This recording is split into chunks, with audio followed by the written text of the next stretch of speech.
I told them in the strongest of words to just do it. You see, this is a we just do it kind of show. If I was going to strike you, I'll tell you. Episode number 7. 26. Are you a boner guy? Oh, I was a boner guy. You know what? I miss penis. What are you talking about? I'm the one who should apologize. Is it going to be absolutely riveting? Is it going to change your life by any stretch? Probably not, but it's going to be at least entertaining, okay? By the way, for those people that are in the back, remember to shut the fuck up. Mattio! Cuz-a-roo. Slapperoonie. It's showtime.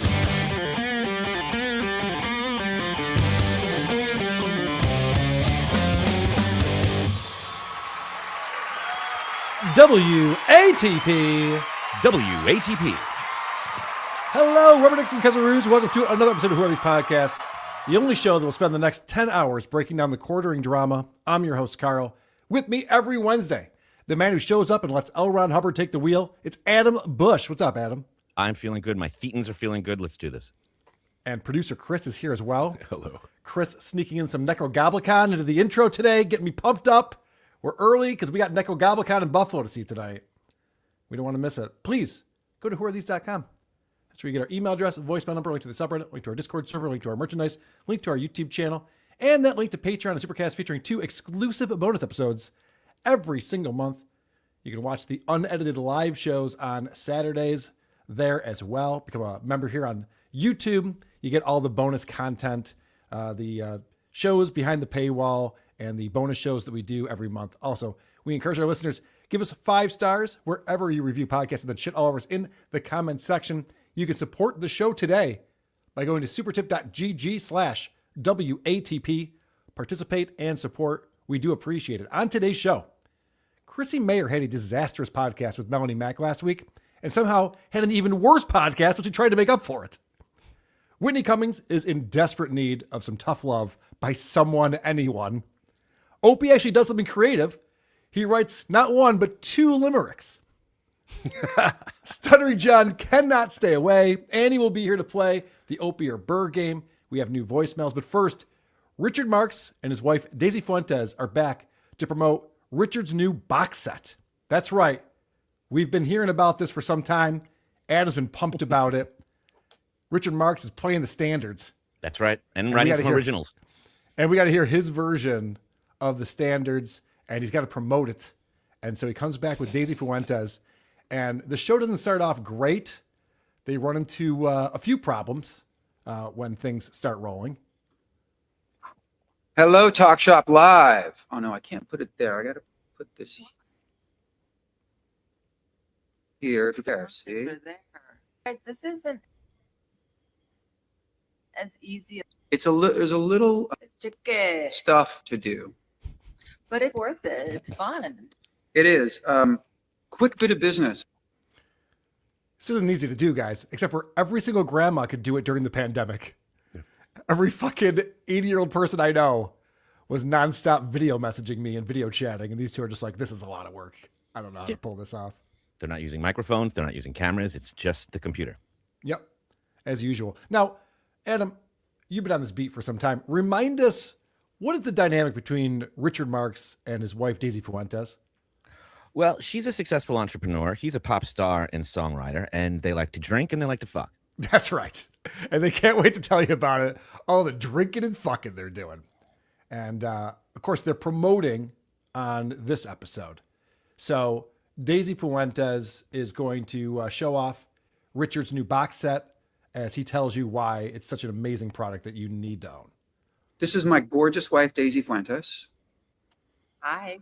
And we Shut are up, here Daisy. to talk about It's enough. not just my latest album, After Hours, but this particular version of the After Hours album. I finally have one to show you with my hot little hands. Here, I'll hold it. Look at and this. you can open This it. is so Trivial sexy. Pursuit. Amazing. Okay, so this is the signature suite edition of After Hours. Ooh, that sounds sexy. It does sound sexy. Okay. Why does this remind me of Corey Feldman's box set immediately? Yes. This thing is way too big. Does it come with action figures too? I mean, a comic book? It's all packaging. There's one CD in there. There's 4 stickers? Jesus Christ, Richard. It's too much shit. Adam, are you excited about this box set? Have you purchased it yet? It's on its way. But it is like Chris said, where it's like Trivial Pursuit you can fuck. It's a big box. Before we get into shilling this thing, there's some questions from the audience. And so they're going to address those, which is always good to be interactive with your audience. Just like We were on a roll. Yeah. yeah, somebody asked us for 3 things that keep us young. Well, we know what one of them is. I bet it's fucking. It's true. Yeah, yeah. Baby blood. The other 2 are I forced her to swallow. That's the first one. What else you got, Daisy? I think I think we both look after ourselves, I mean, yes, but with the you know, exception of martinis and tequila. that's what I mean. You've got to pick. You got to pick your battles. You got to live. You got to live a little bit. So yeah, I do really try to take care of myself a lot. But every now and then, you just. All right, Daisy can answer this question. Why is Richard being asked what keeps you young? Does he look young? Is that a guy you'd look at and be like, "Wow, how do you do it?"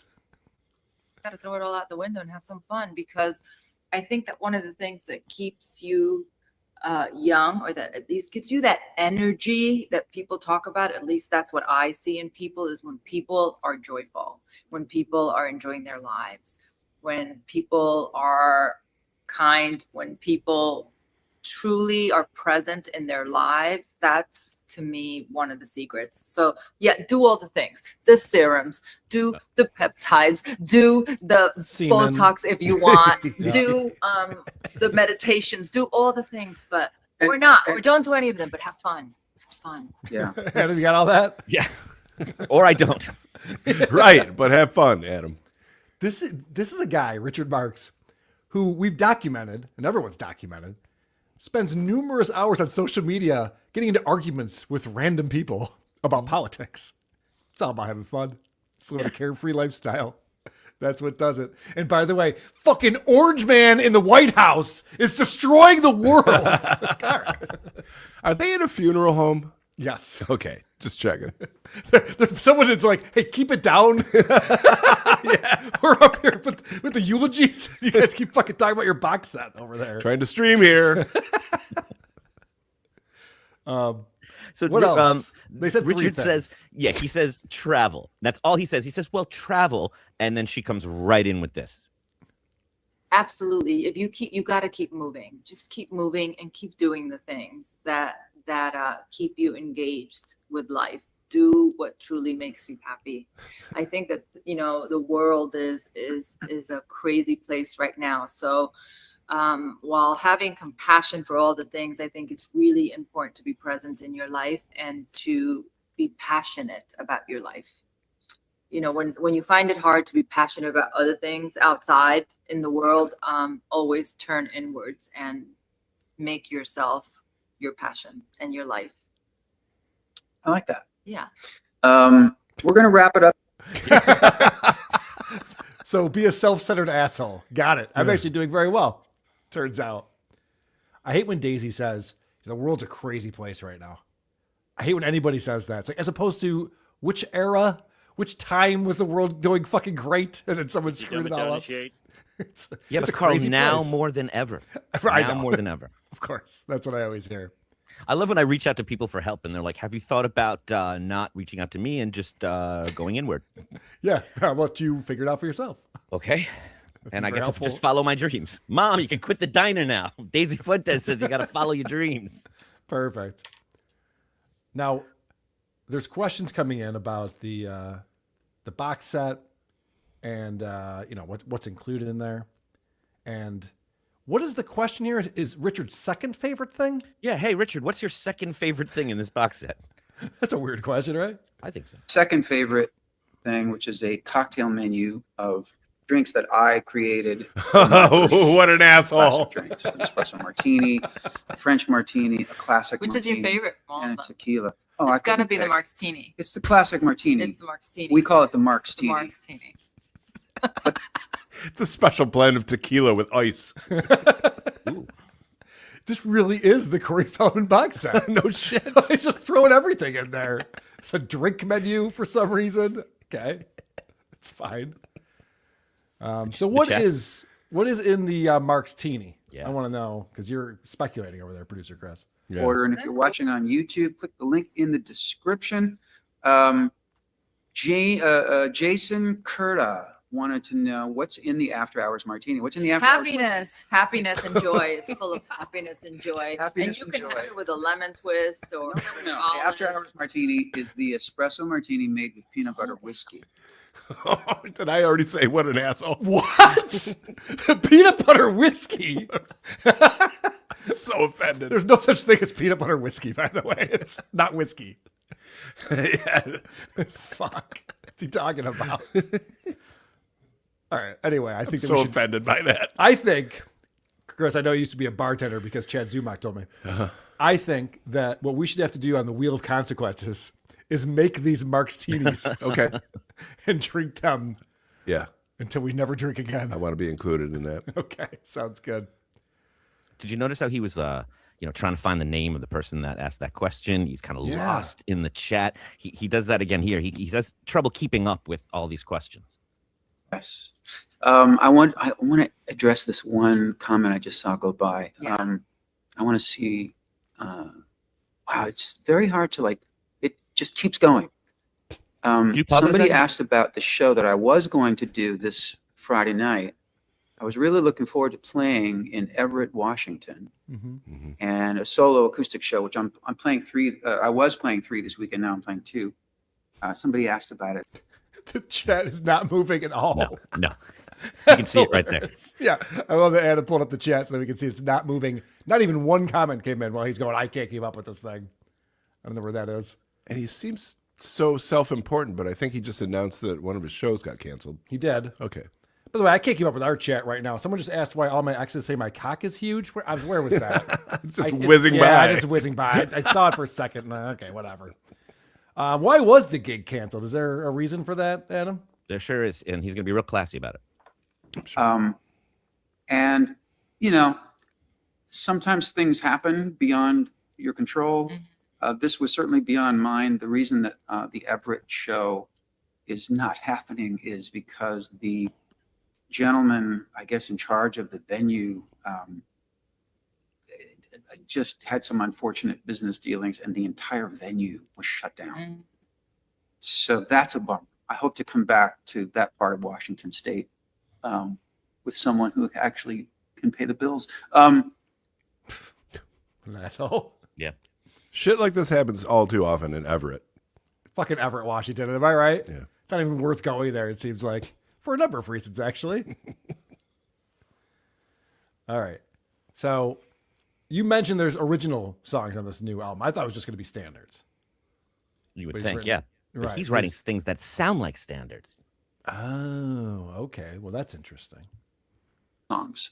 And one of the songs we're going to play you, I wrote with her. Oh, yes. We wrote my favorite song on the album. My favorite song. Called Magic Hour. I mean, not because of, but It's also because of that. I mean, no. I think you're No. a little. Daisy's like, I like that song. It's about my pussy. Yeah. All right, calm down. It was influenced by a lot of things, but yeah. It's all good. I thought it was about him performing magic. He looks like he'd be a I know. Vegas magician now that you mention it. He's going to go on about his writing process. Okay. I decided to pretend that it was 1949 and that I was a young, struggling songwriter, and I wanted to write a song that Frank Sinatra would consider recording. That's what the inspiration for the song was. And we live when we're in California, there are these trails that we walk a lot and we hike. And I can no longer write songs sitting in a room. I have to get outside. I really Your believe funeral home. that lyrics and melodies are like hiding behind bushes and under rocks. And They just come to you, don't they? You got to collect them all. Yeah, like Pokemon. You go out there and find all those lyrics and melodies. Hey, you! That guy's got my lyrics and melodies over there. Get back here. All right. Where are we going next, Adam? He's still gonna explain to you why he's like Bob Dylan or Rodgers and Hammerstein. One of those albums that you can play all the time. You can have it playing in the background. You can have it playing in the car. You can sing along to it. You can mute it. I find it is absolutely not because I sleep with you. Yeah. Jesus. I mean, most of the compliments I give you is because I sleep with you, but this one actually, I enjoyed it. This reminds me of a compliment Jen gave me many years ago when WTP was first taking off, but I was still working a real job and stuff. Mm-hmm. And she was a listener. She'd listen every week. That was nice. And I remember she said to me one time, she goes, Carl, it's like I'm listening to a real show. Thanks, Jen. It's very sweet of you. I understood most of the words. Yeah. You sound like you're having a lot of fun when you do it. Yeah, right. Right. Well, we do, but it's not the point. The point is, when I first met Jenny, I remember thinking to myself, she's a lot like Daisy Fuentes. That's a really nice compliment. Make sure she hears that. I don't know where we're at with this, but I know at some point Daisy is going to interrupt him when he's talking about where standards belong in the history of music, and she's like, "I'll take this one." I just felt like it was time to attack these songs again. Well, this is a genre that must be kept alive by artists like you and whatever other artists are going to pay homage to it through the years. I believe that there are enough artists to keep this genre alive. I think it's a must. I think it was one of the best eras in music, the Great American Songbook, all over the world. Stuttering John's superpower is can't be embarrassed. Yep. Richard Marx has a little of that going on. He does. Yeah, I can't be pretentious enough. And I like that Daisy goes, this is really an important thing for artists to do while talking about playing cover songs. I mean, I don't want to nitpick. I'm just saying, I know Richard's written a lot of his own songs. It's just like, well, how often do you see a tribute actor like, look at these artists? It's amazing. Gotta be just really like good Bon at Scott. Yeah. I wonder if when they're asked about Latin fashion throughout the ages, if he's like, "I got this one, Daisy. Let me take this." Right. What's it like being a supermodel spokesperson? I'll explain. Now, this is the best compliment a songwriter can get. Well, and the best compliments I got on the original songs were the friends of mine who heard the songs early on and asked me, "Wait, who did this song? I know this song. Who did Sinatra do this song?" And I'm like, "I just wrote this song." So that's a great compliment. Yeah, it's funny. A band I was in many years ago with Trucker Andy, I used to get compliments like that. "Hey, Carl, isn't this a No Effects song?" "Nope, I just ripped it off completely." It just sounds exactly like one, but no, I wrote it. Who did this song? Me. And stop playing me the source material. Pretend I wrote it. You've seen all the stuff that comes with it. How many copies of this do you think they made? Do you think they made 1,000, 5,000, 50,000, or 10,000, or 100,000? I'm gonna go gay. You're right. You won. That's it. Show him what he's won. I mean, it's a good question. You have Richard Marx here. He's promoting it. It's a big deal. We've been talking about it for a while. How many do they have to sell? this is truly one of those original, really thoughtful gifts for any music lover. Well, we only made 1,000, or like 9. And you've already sold. And we've sold a bunch of it. Sold probably, I don't know, half. We would love. So I know 1,000 doesn't sound like a lot, but they made way too many of these things. Yeah. They're going to be sitting on boxes and boxes in the garage for years to come. That's a nice table. Oh, that's not a table. No, it's take part of the table home with you, please. How much drink menu in there? How much do you think it costs? That's a good question. So I know that Corey Feldman's is like $400 and something. Yeah. If you want it signed, it's $280. But Marxy here thinks highly of himself. And that was a big box. There's a trivia game in there too. It's pretty sweet. And you can fuck it. It smells like Daisy's vagina. I'm gonna go realistic answer. I bet it's $450. $1. Chris wins. I knew it. You get to the showcase showdown and I don't. Yes. How much? It's $190, son. Wow. Okay. I guess that makes more sense. I thought more highly of Richard Marx than he does. Yeah. Okay, fair enough. Well, if they sell 1,000 for this talk shop appearance, that's good money. That is pretty good. Now, they decide they're going to sell this by playing songs while they're streaming. So they just have to sit there and let a song play, which is awkward. Mm-hmm. And Adam, what I've done here is I've taken the music out so that we don't get struck. And I've sped things up quite a bit so we just see the awkwardness of while they're listening to one of Richard's songs. And, you brought this up, Chris, where it's like you can't be embarrassed. Yeah. I could never, ever just sit here with my wife and just make her listen to my music. Dude. Like, we made a new White Stubbs record, and we haven't even heard it. I haven't asked her to listen to it. You couldn't lip sync to it while singing at her. Oh, I love a parade. And now they're reading the chat. Oh, this guy says it's good. Yeah. This person over here likes it. And now he's singing along to it. They're dancing. They're clapping. Holy shit. It's a long song. It's a long song. I have this up at 5x speed, by the way. If they give up and just start reading the chat. Yep. Makes sense. All right. So finally, it's time to sign off. And we saw how well the show started.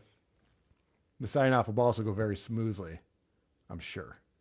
Thank you, guys. This was a really fun hang, and it was even extra fun because you did it with me. So thank you, guys. We're going to sign off. I'm going to start with you guys on Instagram. Bye, guys. Thank you so much. How do I? Look at Daisy's getting embarrassed. They're doing that thing to hold the pose. She's like, just fucking hit this. What are you doing? I told you. Come on. In portrait mode. Do that. Yes, turn it off. God damn it. I can't sit here next to you anymore. Still smiling. Still smiling. This funeral sucks. Are we done here with you guys? Yeah. Thank you so much. For Signing joining off us. now. Bye, everybody. Bye, guys. Computer off. I guess it's not voice activated. Still smiling. Yeah. Good question. Okay. Oh, my God. So that was the big promotion. Maybe we helped sell some box sets for Richard Marx. Is there a website people can go to? I don't care. Adam, you notice it took them a long time to get things started. They complained about how difficult it was. Every time they set up. It's a big thing for them. Yeah. What do you think is going on there? Well, they don't have a camera, and they're not using a microphone, and they don't have any headphones. So I couldn't figure out what the big deal was. And then I saw a picture of Richard from his Instagram, and I realized that it's the lighting. That they are lighting the fuck out of that thing, and that none of them actually look like that. Oh, so you're saying, holy shit, I love this guy at ET. So what you're telling me is that the reason why they're like, oh, this is difficult is because they're trying to look presentable. There are lights that are so bright, they're just washing everything out. Okay. So do you want to see an unfiltered video of Richard Marx? Give you an idea what it looks like without the filter and the lighting and everything? This is Love Is Here to Stay, and it's the song I have opening my After Hours album, which we recorded all live over a couple of afternoons, me and 28 amazing musicians. And this is a song I've loved since I was a kid. That whole, in time the Rockies may crumble. Oh, come on, it doesn't get better than that. I'm so thrilled with how this album has been received. Thanks to all of you who have supported it. And this is the song that I chose to open the album, and it's called Love Is Here to Stay. All right. New Wheel of Consequence idea. You have to listen to all of Richard Marx's new album. I'm out. All right. I do it. I knew you wouldn't want to do that. You can fuck the box set when you're done. Oh, I'm in. All right. You'd be happy to know he's out on the road with Rod Stewart right now. Oh, that's exciting. Yeah, because Rod and him duet on Young at Heart. I imagine he's the opener, or they do a bunch of stuff together? He is the opener, and they probably do Young at Heart together. Nice. Well, I will never see that in my life. Okay. I want to thank the people. We got a lot coming up. Chrissy Mayr versus Brittany Venti from Simpcast on Sunday night. We have Whitney Cummings on Good For You talking about space aliens. And boy, does she know how to connect the dots. She's something else. Opie with Ron, continuing to put Ron down and make him feel like a piece of shit, as only Opie can do. Stuttering John still has not gone away. Even though he claimed he was going to go away, he is still looking for our attention. And we'll get into that a little bit. But first, supertip.gg/WATP is where you can go to support this program. We do appreciate people like Venom Tony 15. Oh, she's. What's poppin' my broke-ass knee gas? Since I turned into a dark homie recently, let me tell y'all some dark homie jokes. What's 4 dark homies in a red car? A Kit Kat. What's 10 dark homies in a white wall? A core code. And what's 100 dark homies in a pool? Cow Puffs. She's, man, I'm the Geoet. Y'all, haven't y'all heard? BD, love you, Chris. Always make me laugh. Hells yeah, homies. I am also an honorable dark homie for facking so many minor darks. Let me try with the jokes. Ahem. What's the best thing about faking a newborn? You can feel his heart. Too dark? Dan, you retard. We were having fun, and you'd have to ruin the vibe, homie. Not cool at all. H8 that guy. I really do like the fact that your voice is a black guy. It's super tip. What you talking about, Willis? Oh, wait, that is your voice. Holy shit. Hunter Duke, my man, coming in. Just say you miss me, Daddy. Please say you miss me. I need you to hate me, Daddy Carl. I need you to talk about me. I am dying. On a side note, after seeing the Neil Diamond cover band movie starring Wolverine, SJ should think about doing a drunk karaoke tour versus stand-up. Mm-hmm. Get Ava, tour as the Drool and the Ghoul. That's a good one. That's a brilliant idea. I would watch John just sing the Doors hits every night if I could. A medley. That would be great. You know, speaking of Aaron Imholt, dude, this fucking guy talks about me every day. I'm going to discuss it tomorrow on Dabbleverse Live with Alex Stein is joining us on nice. Dabbleverse Live. So we'll get into that. Did you guys see that Jeremy from the Quartering restricted his YouTube comments to only his members? I didn't see that. I saw he deleted his Twitter, but I'm not surprised by that. It's been a rough go for him lately. None coming in. How about the Stuttering John level filter on these two? Oh, hey, Chris, Adam, Lady K. Oh, hey, none. Tukey's unpaid staff. My cat sounded better when I stepped on it. Then that Richard Fellow's music meow. Rick Maz with 20 pounds, baby, pounds. Hi, it's Carl's mom wife. When Carl berated me on the podcast because my mouth wouldn't quit with the yeehaw I was doing, it made my saggy clunge lips dribble when he humiliated me like that in public. Babble. You know, you bring up a good point. The next time that she's just talking too much, because that's what bitches be doing, I just need to hit babble. That'll shut her up. Roy Cockburn. Sorry, Roy. Watching while working, OT from home. Thanks all. Thanks for being here, Roy Cockburn, and for supporting the show. Facelift, keep Richard looking young. Yeah, I know. How do we do it? Well, we're multimillionaires. Yeah. Can you believe it? We could pull this off. All right. I want to get into Chrissy Mayr Simpcast. She had guests Cherry Perez, Kimberly Coulter, and Brittany Venti. And I'll say this was a disastrous show for Chrissy. I believe she's still reeling from it. A lot of fallout has occurred. And I like Chrissy. I was a part of her content house. I was a part of her content hotel. Adam and I went to the content hotel, producer Chris. We were all there. We've done a bunch of shows together. She's been on my show. I've been on her show. So I'm not turning on her for clout, but it is my job to review podcasts, especially the bad podcasts. And wow, this was a bad podcast from Chrissy. She came not only unprepared, but with a horrible strategy. She's trying to fix what she did by having Melanie Mack on her show the week before and not addressing anything with the Quartering and the Quartering flagging YouTube channels and taking them down. And this is like this right-wing group that's all about free speech and not striking and flagging. And Jeremy Habling of the Quartering is doing that. Melanie Mack is a co-host with him, works for him. Chrissy has her on and no mention of it. And so people were giving Chrissy all sorts of shit for that. So Chrissy decides, all right, Britney Venti, who's also a friend with Chrissy, has been very vocal about what the Quartering has been up to. I'll have her on my show, Simpcast. And that way it'll be a make good. I'll let Britney say her side since she wanted to be on with Melanie and debate Melanie, and Chrissy didn't let her on. So now she's going to have her on and fix all of that. Okay. I will tell you, before we get into the clips, the thing that people are most pissed off at Chrissy for, and it's not the thing that I'm most pissed off about. I'm not pissed off anyway, but the thing that people are most pissed off about, I went on Hughesy's show on Monday and they brought this up, is that she made over $2,400 in super chats. There were thousands and thousands of people watching this Simpcast, and they were throwing money at her. And she did not read most of them. Mm-hmm. She only read the ones that were favorable to her point of view. And so there were all of these ones who were on Brittany Venti's side and calling Chrissy out. And we're talking $50 super chats. There was a chunk of three $50 chats that came in a row, and she only read the one that was positive towards her. So it's not like she was prioritizing dollar amounts or anything else. She was just selecting. And I say she, I don't know if she's a producer or what was going on. I know mods were banning people. So she was going through and selectively choosing which chats to read.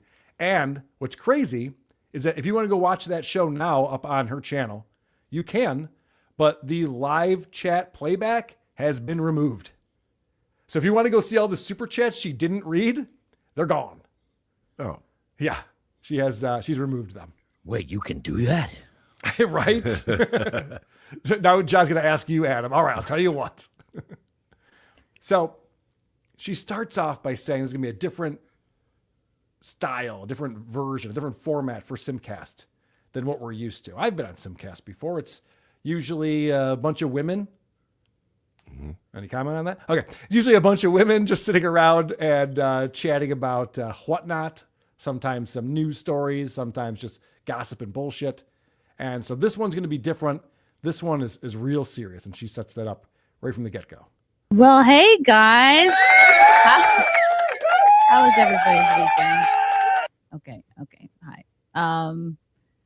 This is a different Simpcast than usual. I'm just going to start. It's just going to be me because I feel like I need to explain some things. I need to talk about everything that's been going on this week since I had Melanie Mack on my channel. And if you see me looking at notes, it's because I have really taken the past few days to listen and reflect and collect my thoughts, and also collect the thoughts and concerns of you guys. And I want to make sure I'm addressing each point and being thorough and being honest and being transparent, because that is not something that the quartering has given you all. And I want to just put it all out there and answer your questions. But at the same time, I'm not looking to make this a 3-hour long stream. I never wanted to talk about the quartering drama. I just, but I've been sort of bullied into it here. And so I'm going to talk about it, and I'm going to do my best to address everything. Oh, okay. Off to a bad start. You can't say I've taken notes. I've been researching this. I want to be transparent. I want to answer your questions. And by the way, you guys are forcing me to do this. I don't even want to fucking do this. I've been bullied into it. Bully? That word is the new cuck. Yeah. It's like, what does that mean? Yeah, it doesn't mean anything anymore. Right. You got bullied. By who? How can someone bully you into doing something you don't want to do on your own show? If you don't feel obligated and you prefer not to talk about it, you can do that.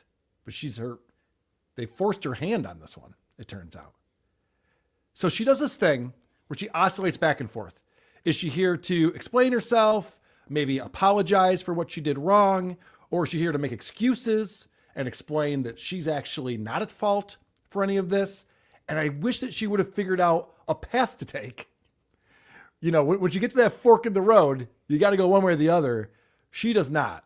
And she definitely sets this up so that you can see there was no way for her to succeed in this stream.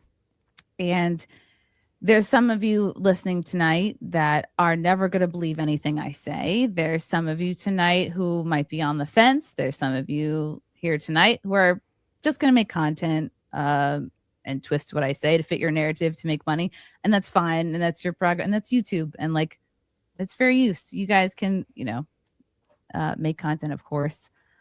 But I just felt like I had to be true to myself and be honest and address all these concerns, and clear some things up. Wait, she felt she had to be true to herself and honest and address these concerns, or she was bullied into it? So a minute ago, she was bullied into it. Also, you will never, ever hear me utter the phrase, I need to be true to myself. Yeah. The fuck does that even mean? It's like, are you guys going to buy my horse shit or what? Because that doesn't have any meaning, that phrase, being true to myself. When I was on with Melanie, I was being a phony. But now I'm going to be true to myself on this show. Oh, okay. Just one episode away. Now we're being true to ourselves before you were being a phony. It's a different Simpcast. Yeah, well, very good. Yeah, that's true. It's not the Chrissy Mayr podcast now. It's a Simpcast. Very different. Do you want to do this or not? Like, what are we doing? It's like she's setting it up so she can't possibly win. Some of you guys are going to make fun of me. Some of you guys won't believe me. People are going to say that I'm full of shit. Why would you say that? Unless to say, no matter what I say, there's people who won't believe me, therefore I can't win. So I'm in a position where there's no winning this. She's setting herself up to be a martyr. She's setting herself up to letting you know that she's just being true to herself, though she knows all the forces are against her. If she's not at fault, then there is a way to get out of this by explaining yourself and being reasonable and have people go, okay, that's understandable. I get it. She obviously knows that there's a fault there if she sets it up by saying, listen, I can't win in this, you people are not going to believe me and you're going to keep hounding me. And she is getting a lot of shit. I will be honest. She does a pretty big show, Friday Night Tights, and she wasn't on this past Friday. They asked her not to be on. Whether she'll be on going forward is in jeopardy because a lot of people have turned on Chrissy Mayr after the Melanie Mac episode. But this episode, again, made it even worse, having Brittany Venti on to try to make a good on it. And as I mentioned, a lot of money came in on this show, but also on the Melanie show. I think she made almost $1,000 in super chats. And those were all addressing the quartering stuff that they just kept deflecting. Melanie wouldn't answer it. And Chris is like, yeah, I don't know the answer to that. I haven't looked into this at all. So people are throwing out the G word. Oh, she's grifting. That was what they brought up when I was on Hughesy's show on Monday. And I hate that word. If people are giving you money, they want to super chat you. They want to, even if it's to motherfuck you, like that's not grifting. You presented it as an option. Exactly. It's an option people can take or they don't have to take. They're not being fooled. I think there's an understanding that if you super chat someone, they're going to at least attempt to read it. It won't be like, for this episode, we're just not going to, and you're just going to have to suck it. I don't think that's fair. Right. So that's where the grifting, you can start to make that case. If you're like, hey, everyone in here who wants to tell me that I'm wrong about this, I will ignore you, but keep your $50. Like that seems like a problem. And so she addresses that. If you think I'm a grifter, if you think I'm doing this for money, please don't super chat me. I want to make that crystal clear. If you think I'm a liar or unfunny or ugly or whatever, or full of shit, or did I say not funny? Then please give your money to somebody else. If you think there's a streamer out there that's been covering this in a way you like better, please give your money to that person. So defensive. The show hasn't even started yet. And she's like, all right, you don't want to give me fucking money. Then don't. Then give it to fucking Keno Casino. I'm a monster. Right. Give it to Camelot then. That's fine. Whatever. Also, it's funny how the whole point of saying that is pretty much to say, like, if you don't like me, don't super chat me. Mm-hmm. I don't want to have to address it. I'm not going to read it. But she started the show, and this is the first 2 minutes of it. So it's not like I'm taking things, that were hours apart. She started the show by saying she wants to answer our questions. Guys, I'm on here to tell you the truth, to answer your questions. And if you don't like me, I don't want to fucking hear from you. Don't super chat me. Don't bother me with that.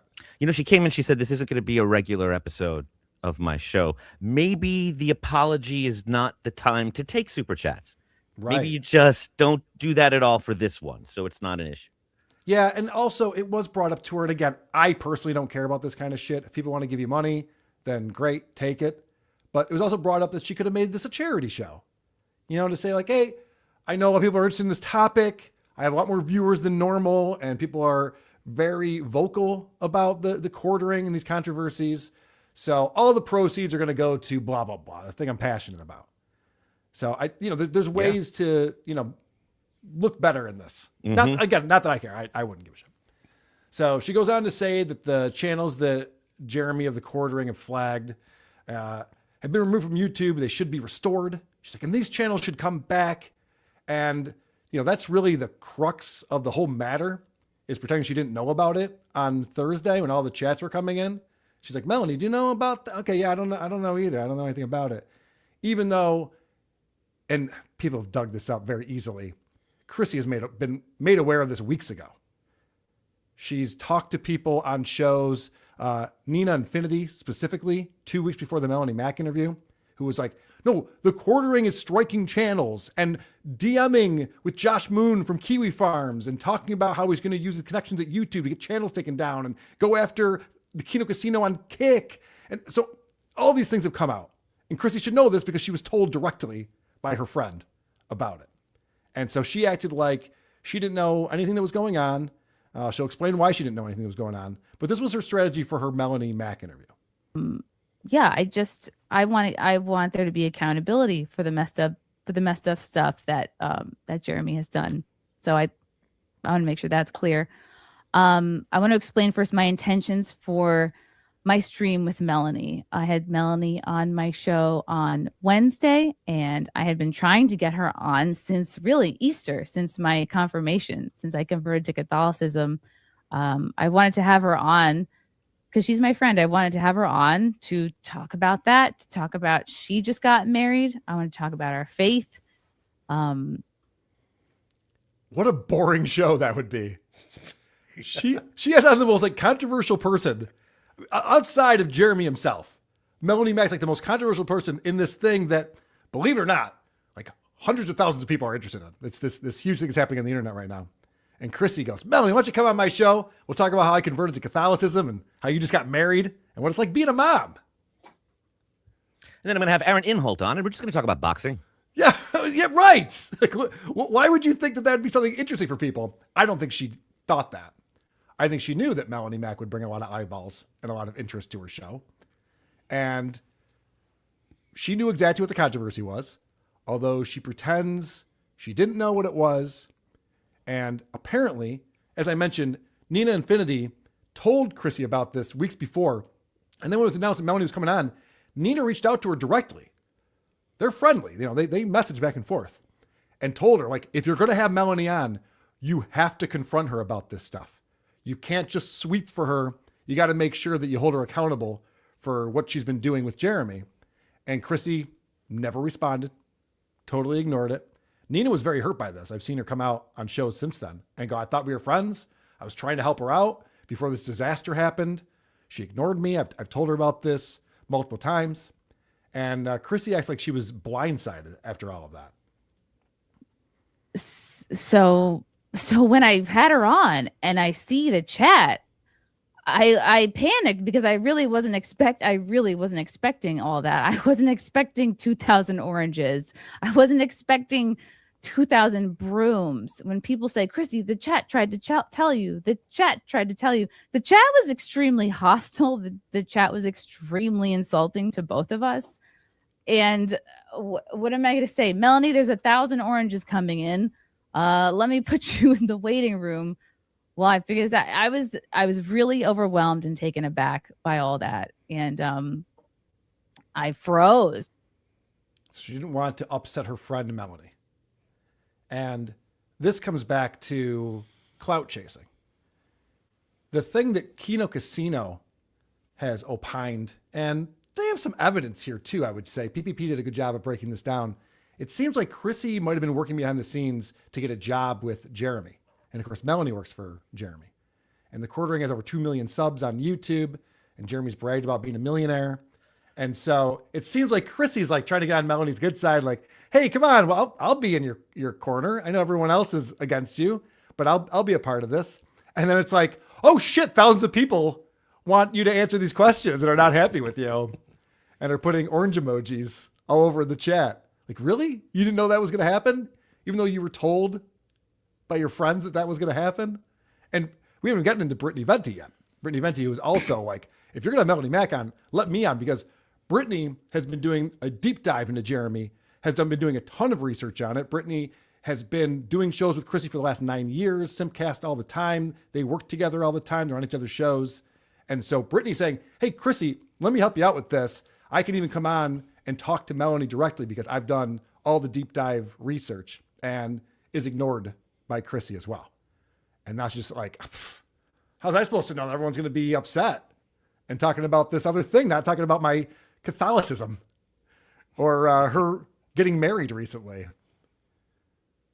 So she decides to take this route, which again, I think is ill-conceived. So if it's going to upset you that I'm not here to apologize for having my friend Melanie on to talk about my conversion, I am sorry. And for those of you who are upset that I didn't have Brittany on that stream, by the time she had messaged me, I had wanted to wrap this show up. I had wanted, because it had been 90 minutes. I get tired at night. But again, it only extended as long as it did because I wanted to get through all the super chats. And please don't give Britney Venti crap for not being on that stream. Please don't give Nina Infinity crap. Like, none of my friends or people I stream with should be getting crap for how I handled or didn't handle a stream. They're not. That's not the concern right here. No one's going, Nina, why didn't you do a better job when you weren't on with Chrissy and Melanie? Carl, she said she was sorry and she's tired. Right. Get off her back. No. Good point. My bad. She's trying to be heroic here, and you're kind of ruining it for her. That's true. Yeah. I'm sticking for my friends over here. Don't be mad at Brittany Venti. I played this on Dabbleverse Live. So after this happened, I was playing it with Blind Mike. I said, look at this chat. I've never seen such a thing where it was thousands of people all with just putting Venti into the chat. They all wanted Brittany to come on. And you just heard her there say, hey, she didn't respond to me in time. And during the show, she's going, yeah, I texted her. She's not getting back to me. I'd love to have Brittany on the show, but whatever. I guess she's not around or whatever it is. So that's her first story, that she didn't get back to her in time in order to get her on the show. That's what she just said. I got too late, got away from me. I got to go to bed, whatever. So then Chrissy says, I went back and I rewatched the stream that I was on with Nina. And wow, I was surprised at what she was telling me on that stream. It's like, you were on it 2 weeks ago. What do you mean? It's like, yeah, I decided to go back and rewatch it. That Jeremy guy has been doing some bogus shit on the internet. And I'm against that kind of stuff. It's like, holy shit, you just figured that out? Like, you definitely knew that ahead of time. So I think she's gaslighting, is what I'm trying to say. So she just said she didn't have Brittany on because it was getting too late. But then she says a different thing. I didn't purposely not have Brittany on. I wasn't trying to do an ambush gotcha stream. That's not really my style. And I know from experience that that's how you lose friends, is by throwing somebody on and at the last minute being like, haha, just kidding. We're not here to talk about your wedding. We're here to, you know what I'm saying? Why am I so friends with Husey? Can anyone explain that? I saw a lot of people at Danvers and I was going, what the fuck does Carl waste his time over there? What's he doing? Gonna talk to Ava for an hour for some reason. All right, so that's a totally different thing. Where she goes, well, I wouldn't have Brittany on because then she's just going to go after Melanie and it's an ambush and it's not the style of show that I do. So there's two different reasons now why she didn't have Brittany on the show for some reason. And now she starts with the excuses. And the excuses get wild. Another important thing to keep in mind here is that I am not the streamer or person that I was 2 years ago. I'm contrary to what a lot of you think. I am not terminally online. I'm taking care of a 2-year-old all the time, all day. I don't have him in daycare. I don't have him in preschool. He's completely unvaccinated, so I can't put him in daycare or preschool. I have to watch him. He's all day with me. All right, guys, if you think she could put out a good podcast, she's a mom. Yeah. So if you're going to be mad at someone, find someone else. Right. I mean, how could she possibly pay attention to what her guests have been up to? 2-year-old. Who are friends of hers. Unvaccinated. Was she supposed to read every text message that comes in or pay attention while she's on the phone with her friends? No. Of course not. There's a 2-year-old that you can't put in preschool. She actually gets herself choked up here. Because my priorities have shifted. I'm a mom. I would so much rather be a good mother and a bad streamer than the other way around. And sorry. You hear that? She'd rather be a good mother and a terrible streamer. You're doing it, Chrissy. Well, congratulations. That's the good news. So then she brings up her father getting murdered 3 years ago, which of course is horrific, and all this other personal stuff that's going on. And she's explaining, like, there's no way that I could possibly do a good show with all the things I have going on behind the scenes. And you people don't understand that. I couldn't possibly know that Melanie was going to have so many enemies coming into the chat and calling her out for what she was doing and giving me money in order to call her out for what she is doing. And she, again, makes it seem like things are way worse than they are. And this is, I think, to your martyr comment, Adam. I don't think that we should be coming for blood on people who are simply friends with someone else.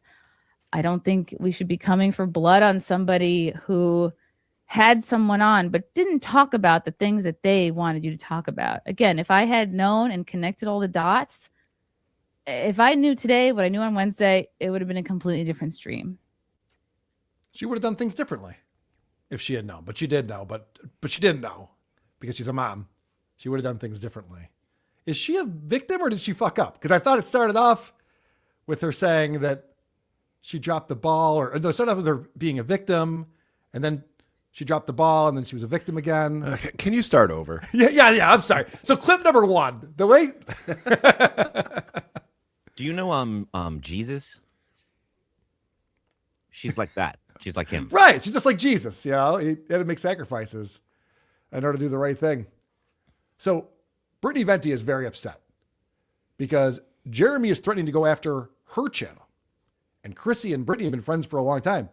So that's why Brittany takes this personally. She's like, Jeremy is literally getting channels taken down. That's my livelihood. He's threatening after me because Brittany's doing this deep dive into Jeremy. She's like, how the fuck can you platform this woman who is sticking up for him and kind of cheerleading what he's been up to? And so Chrissy has to explain, once again, she is the victim. Yeah, no, I see what you're saying, but if you're saying that I knew everything I knew now, and like putting all the dots together, and I have spent so much time these last few days literally ignoring my toddler to the point where he's in tears and making a fucking fit. But mommy's got to get up in the quartering drama, so tough shit. Watch Sesame Street, and that's what we had to do these last few days. My God. As Blind Mike would say, your toddler was in tears. A toddler crying. Can you even imagine such a thing? Was he being fussy? Left alone with Big Bird and Oscar. Because mommy had to learn about the quartering. And you made me do it, Brittany Venti. You should, for shame, at Brittany Venti. So Brittany's taking Chrissy to task, which she doesn't enjoy on the show. Kimberly Coulter also takes Chrissy to task. She's up on things. Cherry Perez just kind of sits there. I think at some point Cherry could be like, all right, I'm going to go, guys. Thanks for having me. She doesn't seem to add a lot to this. What I love is that Chrissy opened up the show saying that she's been bullied into doing this episode. And so Brittany's like, well, I thought we were friends, and I thought maybe we could have a conversation about this, but you're only doing this because you're being bullied. Well, who is bullying you? Great question. But when you're saying stuff like that, it makes it sound like, well, dang, I have to like take accountability here. And it's like, you know, you open the stream with, I was bullied into it. And I don't think anybody would want you to say anything you don't mean if you're bullied into this. Like, who's bullying you into this? Great question. Who is bullying you? And I will tell you, Chrissy avoids this question. She does not answer. I want to know, like, is it Jeremy who's, dangling this potential job over your head? Is it, who is this who's bullying you? Is it Melanie Mack who's bullying you and making you do this? What's going on with this? So this is Brittany's like major problem that she's trying to get across to Chrissy. I didn't see it. I'm not like up on everything. I'm not watching everybody's content. The only video that I ended up watching. Well, it was trending for like 3 weeks. Okay, that's great. But you know what's also trending is my fucking personal life and the shitstorm that is my dad being murdered and other stuff that I don't want to get into. So sometimes you don't have to. Sometimes your 2-year-old does take precedent over the quartering drama. And I wish I could. Yeah, but you're choosing to work, and your work is to be free speech. And then you platform. My job is to be a mother. You're at your job right now. Imagine you tell your boss at work when they go, hey, you're not doing your job very well. Do you even know what you're doing? It's like, of course I'm not doing my job. I'm a parent first. Yeah. You big bully. Yeah, you bully. Why do you want me to do my job well? Listen, I get it. This quartering lore is a lot. There's a lot of players in it. There's a lot to get into. I've been trying to just touch at the surface so we can understand the context of this stuff. But I do it because it's my job. So I look into these things and I get to understand the players and what's been happening. And it's literally Chrissy's job too, if she's going to do a stream with Melanie Mack and do the Simpcast and all of these people, even Friday Night Tights is a show with a lot of people who are wrapped up into this whole quartering drama. So it's crazy that she's like, listen, I got better shit to do. Fine. Then just do that. Yes. Go sell knives or something. You don't have to be streaming on the internet. Everything seems to be something that happens to her, including the hosting of her own show. Like she sets it up like the chat was responding. I had a guest here. I have to host. Well, that's your job. You elected yourself someone able to handle that. When those things happen, you can't act surprised. And choosing to have no opinion about things for her, I think is just a way out. I think as long as I've known her, when I've asked people about some of her more extreme views, the response I've always gotten was, she's not really like that. And I met her, and she's not really like that. I don't think she's really like any of this shit. And I think these topics that she's dabbling in as the queen are not things you can just lightly jump in and jump out, like religion, for instance, or God and that kind of thing. Yeah, I mean, when she first got into this world, she was very liberal. And then she gets on Compound Media, and now she's very conservative. And now she's running with these right-wingers, and now she's found Jesus, and she's a Catholic. And, maybe all of these things are true. Maybe all these things is what's really happened, but there's a lot of inconsistencies. I think she thinks that's her defense. Like, I don't really care about any of this stuff. And I believe her, but you're talking to people who do deeply. So you have to be aware of that. Yeah. Yeah, I don't think you can just like go on there and just be like, hey, look, I'm just kind of in it for the fun of it.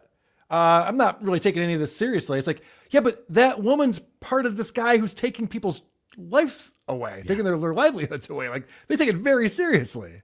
It's a very serious thing that's happening right now. Yeah, and it's a hot topic too. It's a very hot topic right now. And you're dealing with one of the major players, and you're like, I'm choosing not to address that. And you can almost see how someone like Chrissy, who's been so non-committal her whole life, maybe she really went, you know what? I'm going all in with this Catholicism thing. And suddenly there's, pushback against it, and people are fighting. And she's like, well, then I'm gonna go real hard on this for the first time. I'm gonna speak my truth and just talk about Catholicism. Well, you picked the wrong thing at the wrong time too late, and you don't get to just do that. So Brittany keeps asking, who is bullying you? And finally she gets an answer. Chrissy explains. I'm sure people in there were incendiary, but it makes it seem like victimization. So I want to know who is bullying. Who is bullying you to do this? Because you opened with, hey, I'm being bullied into this, and it makes it seem like everything else you say is not legit. I don't know. From what I see on Twitter, there's very much a call for me to talk about this stuff. Are you kidding me? Well, Can you imagine if I didn't? That's not bullying, though. Can you imagine if I just didn't bring this up? How bad that would be. But that just sounds like you're doing it to just do it instead of doing it because you realize there's an error in what you did, that you're informed about it. Well played by Brittany Venti there. She's like, wait a minute, who's bullying me? Have you seen the replies to my tweets? All these people are telling me that I did the wrong thing. It's like, that's not bullying. What are you talking about? And Chrissy goes, it would have been even worse for me if I didn't come on here and address it. well, actually, no, this is the worst thing you could have done. You're just making excuses for yourself, and you've lied about things, which we'll get into because Brittany holds you to task on that as I feel well. like Chrissy is like 5 seconds away from just saying, like, just tell me what you want me to say and I'll say it. Whatever. Right. Yes, that's what it seems like, right? She literally, she's just like, can we just have this conversation? Because she started the show by saying, look, I'm going to address the Melanie Mac quartering stuff, and then we're just going to have a fun show. Yeah, I thought this was going to be fun. A fun light show. It's just like, why would you think that? It's not what's going to happen. Popular wedding themes coming in at number 10. Yes. So a comment comes in that she reads, and the way that Chrissy reads this is very dismissive. Brittany Venti is not happy with this. Of all the gay drama on FND, this is by far the gayest. Chrissy didn't do anything wrong. It's not your responsibility to keep up with everyone's brain dead drama. This isn't a cult. First of all, yes, it is my responsibility to keep up with everyone's brain dead drama. Thank you, though. Sato. Well, this isn't brain dead drama. This is about platform. I don't like that dismissal. This is about deplatforming. Like, this isn't just brain dead drama. Of course, I know the quartering's brain dead, but yeah, saying you're literally, because it wasn't even just that they got flagged. It was his entire thing about, like, I'm going to take everything that you have. Like, excuse me? Who the fuck are you? That is I want to hear your threat. Yeah. Chrissy still is not reading the room. One person gives her $50 and says, oh, you don't have to address this brain dead drama. She's like, no, I do. I have to address this brain dead drama. And Brittany's like, no, this guy's trying to fucking ruin my life right now.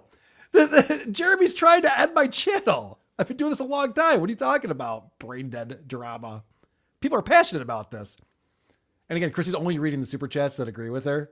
And there's times where Brittany's like, oh, wow, that's the one you pulled up? Okay. If you guys want to do some shots?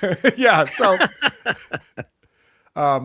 this is the lie that we addressed earlier, where Chrissy goes, oh, Brittany never got back to me to come on with Melanie Mac. And then also, well, it was too late at that point. And so I didn't want to bring her on. I was trying to wrap up the show. It's like, I don't want to ambush. Well, no, I'm sorry. She didn't get back to her, so it was too late. Or she didn't want to ambush her guest, Melanie. It's not the style of her show. And so Brittany's like, well, which is it? And then to suddenly bring on a new guest that was not advertised, that was not part of the plan, that I consider to be like an ambush or like a gotcha, like surprise. Well, then why on stream would you say, hey, like, I'm waiting for a text from Brittany, and then I text you and it's 40 minutes. And then on my end, it says that you saw it by 11:40. It showed the scene receipt. And so in my perspective, you did see it, and there's all these other things showing that you saw it. And so it's like, it's either, hey, I just didn't want to because I didn't want to ambush her, or I genuinely didn't see it. And I saw the red receipt, and I showed that when I was talking to Nina because she was asking, where am I? I'm like, well, she saw it. Brittany. I don't think you did anything wrong. I think you covered this so thoroughly. So it sounds like you're like, maybe sounds like you're getting defensive. You don't feel defensive at all. Again, nobody should be. Well, I feel lied to, Chrissy. So I am, because I feel lied to. Wow. Chrissy, which is it? Did you not see it? Or were you not going to bring me on either way? Listen, why you get so defensive over there? Come on, relax. I think you covered this really well. Yeah, you're doing great. Also, you look great. Yeah, you're pretty hot, Brittany. Where'd you get that mascara? Like, she's trying to. Yes. That is so insane. So during this stream with Melanie, everyone in the chat's going, Venti, bring on Brittany. We want to see Brittany Venti. And Chrissy's going, I hear you guys. I messaged her. She's not getting back to me. Hands are tied. Yeah, I want to bring her on, but I can't. And Brittany's going, I fucking texted you and I saw that you read it. You were looking at your phone on the stream and saw it. Yeah, it's like, yeah, I don't know what her problem is.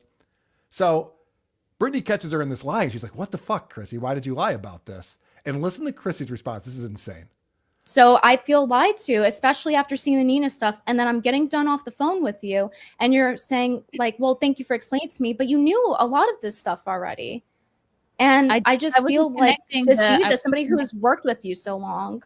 And I don't feel like you're taking accountability. I'm sorry that you feel that way, Brittany. Again, like how I handled the stream poorly is no reflection on you. Well, right. Yeah, we know that. I'm sorry that you feel that way is not an apology. No. Get the word sorry right out of there. Stop feeling that way. I don't know what to tell you. There's nothing I can do about it. You're making me feel bad about this shit I did. Why do you feel bad about being a bad friend? What are you doing? This continues. Yeah, I'm sorry if you got hurt. I'm sorry if like I explained to you on the phone, like this is a real shit storm, and I stepped in a real pile of shit, and it's been a really bad week for me, and I'm, it seems like a lot of people have sort of been like caught in the crossfires of this, so it's you're not really responding to what I'm saying. Yeah, I understand that, but I'm asking you, like, hey, then why was there a red receipt by like 11:40 if you didn't see it? And I'm not getting, like, as somebody who okay, let's try to resolve this. Like, I need honesty, and I'm asking you, why are you saying you didn't see it, but there was the red receipt? Yeah, I'm sorry you feel hurt by that. Oh, I think it was just too late in the stream. I was trying to wrap it up, and so did you see it? Yes or no? That's what I want to know. To be honest, I didn't want her to feel ambushed. So you did see it?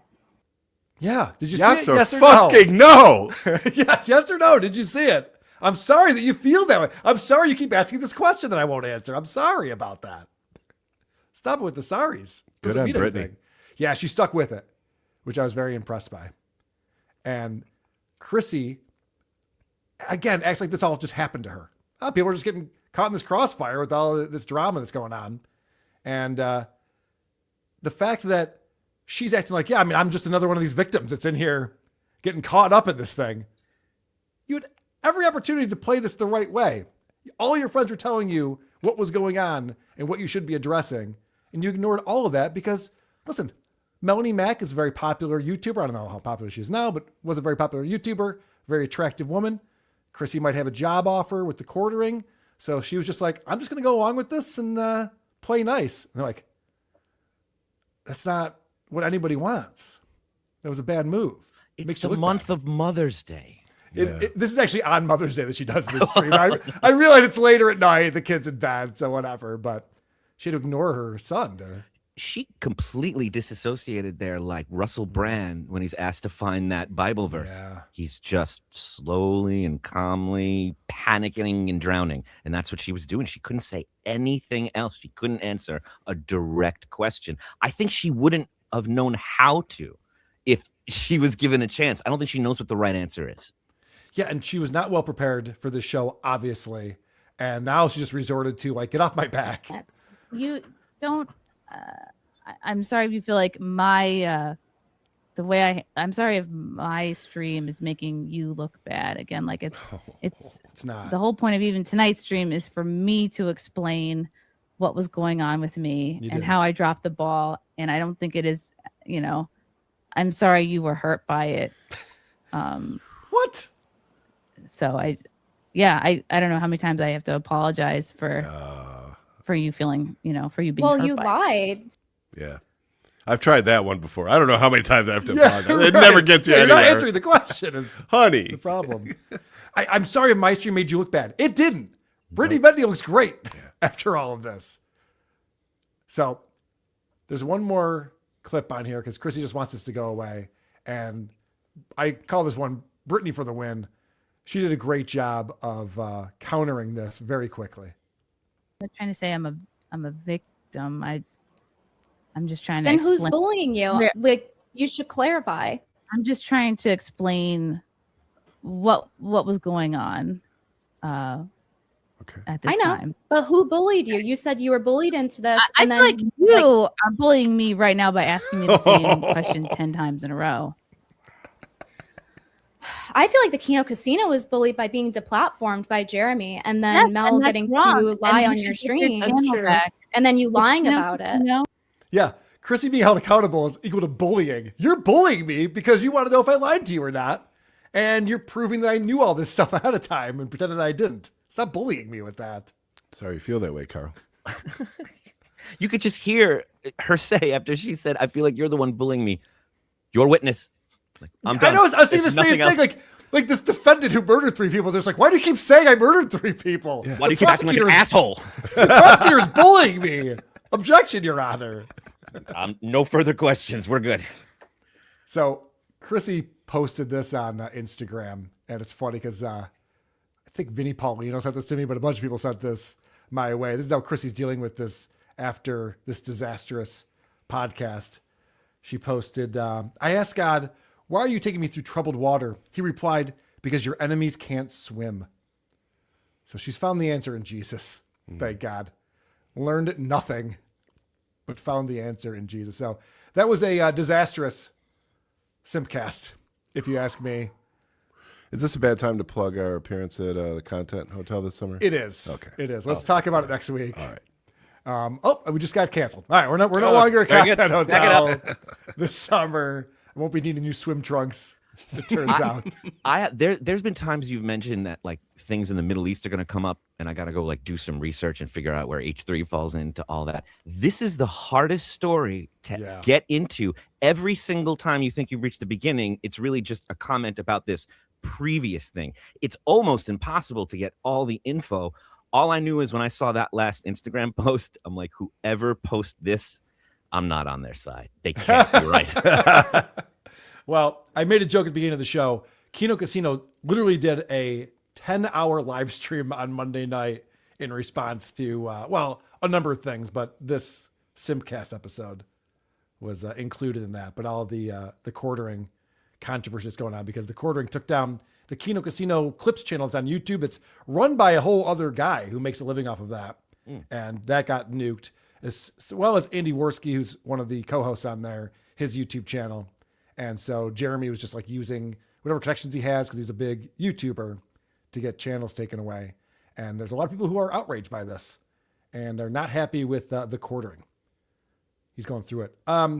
We got Whitney Cummings coming up, Opie and Ron, some Stuttering John stuff to get into. Before that, supertip.gg/WATP to support this program, AO1012. So sick of this playing dumb when convenient, constantly playing the victim, and generally insincerity of her. It's all just to avoid having principles. I got to tell you, man, this was a really bad look. Charity McDennis. Oh, come on, Carl Chrissy. Also didn't know John didn't only dabble in comedy. She's that disconnected. Mostro, what is wrong with Rocco? Trying to run off fans? I have not caught up on Tukey Soup this week. He knows what he's doing. Is it more Joey C stuff? James Q Legend, why did Chrissy not reference Jesus? Because she in this scenario, she's Jesus. She was holding you the whole time. That was her. Adams pointed that out, I think. Mostro, why don't you make fun of VTL Judy KC cringe show? Oh, I have not seen that. We will. Yeah. We'll probably get around to it. Happy Recap 78. Few things make me laugh more than how much Adam doesn't give a damn about the vapid whores Carl obsesses with, like this. True, but I always care deeply about a bad apology. Me too. Hooch Sack, $5. Adam, since you held Rob feet to the fire on strikes and Carl let Shuli weasel out of his, what are your thoughts on the strikes while crying victim? Are the Menzer math strikes, is that because they played Zenhauser's Felicia stand-up special? One of them is. Okay. For sure. And what's the other one? I don't know, and that's why I asked Shuli that. Okay. And so, you can say I weaseled out of it. I asked Shuli that. I wanted to know what the deal was, and he is not going to answer that question. He says there's pending litigation, and he's not going to talk about it. So, I summarized it. I said my piece, and I don't know what else I can do. Well, I can say now, like what I said then, which is that I am completely against someone posting their entire stand-up special uninterrupted. However, when it's the Shuli Network and they make a living doing almost exactly that for other people, I think it's ridiculous to cry foul and act surprised. I don't think it's fair, but I think it's par for the course. And it's just like the mean rhetoric when you ask someone, what are you dreaming about? And they come back with the most horrific things possible. I think them acting surprised and wanting to retaliate over that is really, really silly and ridiculous. You think there should be like a T-shirt about a certain type of police department that talks about that? I think I'm wearing it right now. Oh, natural negativity.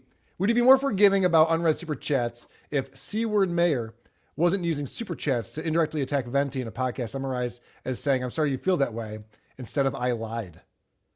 Yeah, I think I'd be more forgiving, but it's shitty to make over $1,000, however much she made, maybe $2,000 in super chats that were never read. Troy Smith, hot take, Chrissy has always sucked.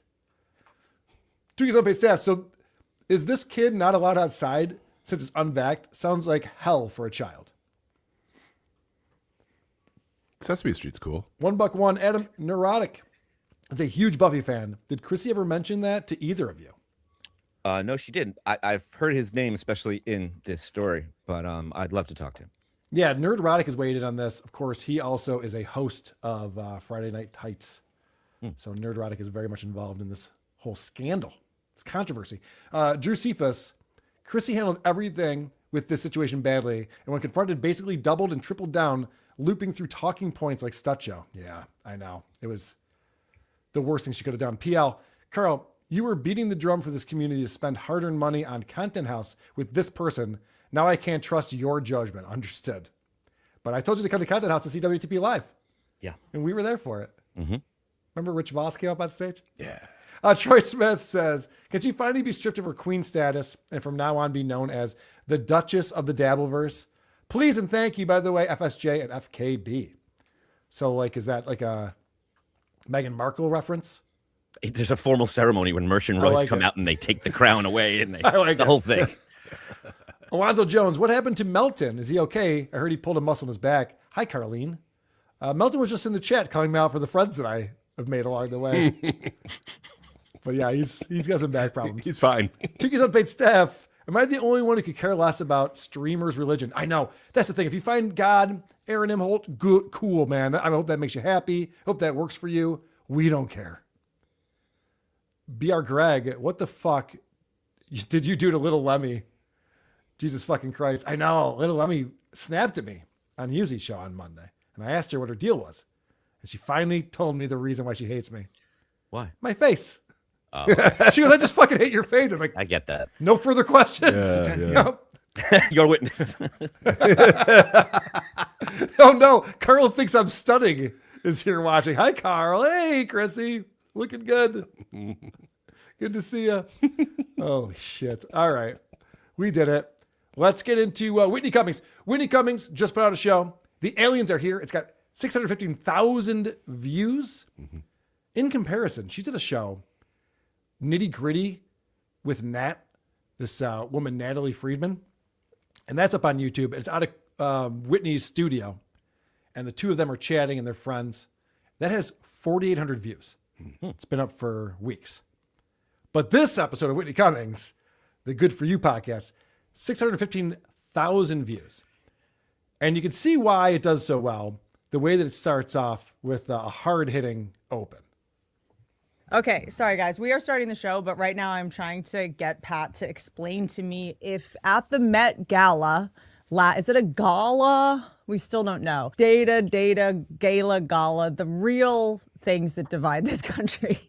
Crayon, crown, cement. Potato. But that's not, no one's divided on that. Did you know that tater tots means potato toddlers? Okay. If you can ever eat a tater tot again after that, jail time. Jail. Okay, so. Good stuff. Yeah. What a start. Can you pass me the baby carrots? Holy shit. What's crazy about this is that's the first 36 seconds of this show. Mm-hmm. There's nothing else there.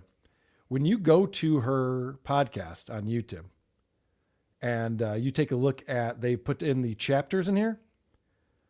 Whoever's doing this or whatever bot is doing this, the Met Gala, is it a gala, is the first chapter. And then potato isn't divisive, but tater tots are is the next chapter. They're dividing it into 19-second intervals on here. Like, who would want to skip to the tater tots joke?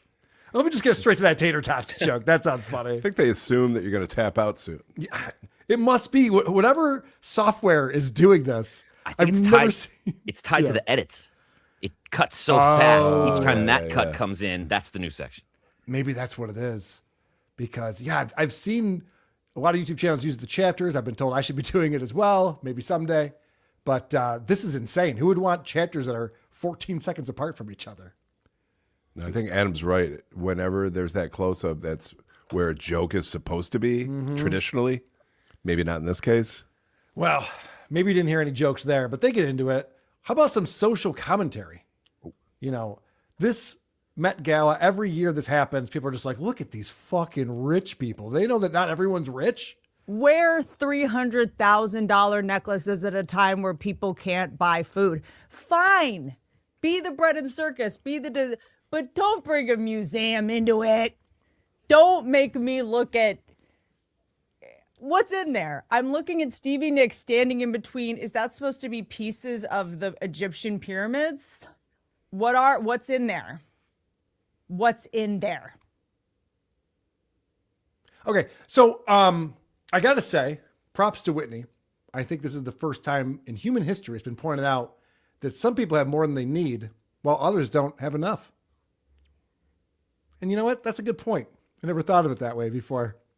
It's really shining a light on the system. And does she believe that she's the poverty line? So she can punch up? Like, what is she doing? That's a good question. That's a good point. Can you believe these people are spending $300,000 on a necklace? Mine was only $140,000. Yeah, exactly. So, I'm good. But no, she brings up the new elites in this world. And, you're right. Similar to like Bill Burr, who's like, these fucking billionaires. How much are you worth? Only $100 million. Billionaires are the problem. It's like 10x my income. So, Whitney also has some problems with these elites. Who has touched them? Google says they're real, but, the founders of Google were probably at the Met Gala. The founders of Google. I love the idea that this new cahoots is like the new world order of cahoots is kind of my king. So it's like, the people that own textbooks also own museums, like high school yearbook. That was the first time you realize things are a little rigged. All the people that won the best award senior year worked on yearbook.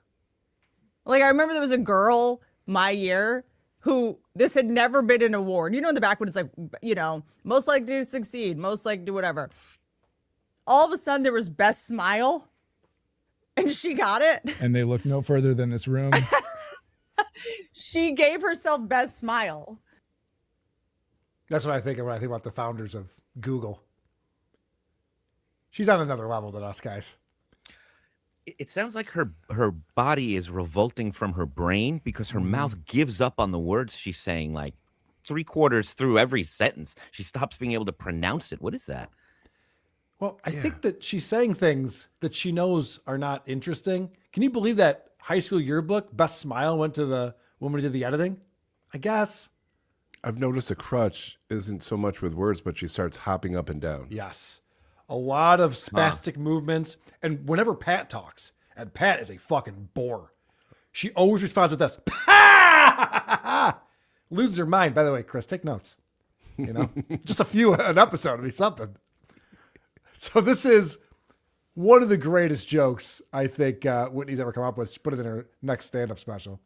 I guess I don't know what the Met is, and neither do you, and that's fine.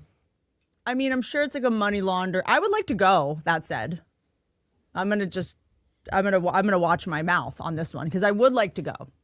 I just am trying to figure out the difference between museums and Disneyland. Is there a difference? Yes or no? No. Fine. Good. I'm good. Just if you just tell me, I can handle it. I mean, it's not funny, but I get it. You want to elaborate on that or something? Like the premise could work if you're like, what's the difference between a museum and Disneyland? Like, for example, a museum has this and Disneyland has that. You're like, oh, okay. It says just like, I don't think there's a difference. Okay, cool. She thinks she's Andy Warhol. Yes. This has been addressed. This is not a new thought. Right. We've all commercialism, capitalism, the whole thing. This is not new. But I'm sure when she does attend the Met Gala and pays like the hundreds of thousands of dollars it costs to attend, she'll be very sympathetic to our jokes about it and understand where we're coming from when we poke fun at those elites. Yes, just like she was when we called her out for the Riyadh comedy show and she just said like, well, then you're racist. Well, oh, okay. Didn't realize. I have a 2-year-old. It's Mother's Day. She has this product that she's hawking on this show that is wild. I Restore. And I don't know what the science is behind this. I'm not going to look into it. But apparently, if you put an LED light in front of your face, it doesn't really do anything except for like lights up your face a little bit. Mm-hmm. But if you put hundreds of LEDs in front of your face, holy shit, it's amazing.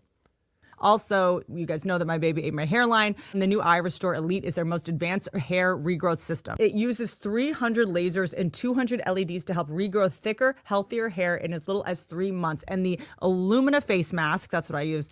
It's a lightweight cordless mask that is packed with 360 medical grade LEDs to target fine lines, breakouts, and dullness with triple wavelength light therapy. This is why my wife doesn't have access to my bank account. This is the kind of shit women buy for themselves. Like, well, I can put a thing on my face that lights it up and that's going to fix my wrinkles? Nope, it's not. I got to know what makes those LED lights medical grade. Yeah. Well, they're red. Duh. All right, so she says that if, like, her hairline's a problem since she had her baby. She got, what did she say? My baby ate my hairline. And we've been talking about this for a while. Like, her hairline's pretty far back there, right? So I'm like, oh, good. She's going to get this product. Maybe it'll fix it. We can see over time the hairline being in a normal place for a woman. And no, it turns out that's not going to happen. Give your hair and skin the upgrade that they deserve so that you can feel confident and refreshed. Look, I have a hairline again. Oh, that's the after photo? Fuck me. Who's going to buy this product? I thought for sure that was the before photo. You don't want to look like a baby fish? I already look bad enough. Got my own problems over here. All right, let's get into alien talk. A lot of declassified documents, been big in the news, lots of interesting videos coming out, cool shit. And so Whitney always has the take that no one else is thinking of because it's stupid. And no one else would think of it. Guys can't drop it with the aliens because it's the first time you've ever had a predator that could kill you. Like, you guys, this is the first time you've ever had something above you on the food chain, and you just have to, when a guy finds out there's like a bear in his area, he's like, everyone's like, you know that if you karate chop them right in the nose, it goes into their brain. Like, all your energy goes to fighting off this thing that could maybe scratch your car. That's so idiotic. I don't even know how to respond to that. Yeah. I feel like whenever I bring a guest on like Pat Dixon and we listen to one of Tom Meyer's jokes, he just goes, I don't know what to do with that one, Carl. That's the proper response. Right. I have no idea. When she became a mother and started flirting with conservatism, she talked about the maternal instinct to protect her family from everyone and everything, and finally relating to these outside forces that might be out there and wanting to have someone who could stand up for her. Now she feels the opposite. Right. Now she's like, the guys love aliens because now they have a new thing to fight in the wild. All right, I don't get this one. It's edited as just a one-off joke. I'm not taking any of the context out. This is just what the joke is that was put into her show. I just feel like the definition of alien is weird. They have to have come from somewhere else. Why can't an alien be born in a San Francisco hospital? Huh? I got this. Yeah. You stupid fucking blabbermouth cunt! Thank you, producer Chris. I appreciate it. I don't understand why aliens have to come from somewhere else. Well, then maybe we should stop talking about aliens. That's a good idea. Yeah, maybe this isn't the right subject for you. Like, Woody, you don't have to talk about every single thing that comes into the news. Maybe just things like you know about or can be funny about or something. I don't know. Well, is this what it's come to? Are you an alien because you believe you're an alien? Oh, maybe. Yeah, who are you to tell me I'm not an alien? That's a good point. So then she gets into simulation talk. She's like, wow, now we have aliens. Before we had the simulation, all these different things that these dorks are interested in. And she acts out what us dorks were doing. We were talking about the simulation a few years back. So we gotta like make this alien thing work. The simulation didn't work for the dorks. I didn't cheat. The simulator that's playing me in the video game made me cheat. And she's not even real because we're simulated. Neither are you and neither is this. That didn't work. It didn't fly. Is that what happened? Guys were cheating on their wives and just being like, yeah, but we're in a simulation. So it was an NPC that I fucked. Can't get mad about that. Yeah. Simulation, you say. NPC, you say. So fucking stupid. It doesn't even make sense. She doesn't seem to understand anything. All right, so then I know she's trying to make jokes. She's very bad at it. So Pat tags one of her jokes, where she's talking about like alien control. Maybe these dorks are going to say aliens are controlling them, and that's why they're fucking hotter girls. And Pat tags that, and she loves it. If it's any consolation, my alien controller is a feminist. Guys, do you like the word dongs instead of dick or cock or penis? Like dongs is funnier, right? D words are typically funnier, right? And Whitney picks up on this, and she's a comic.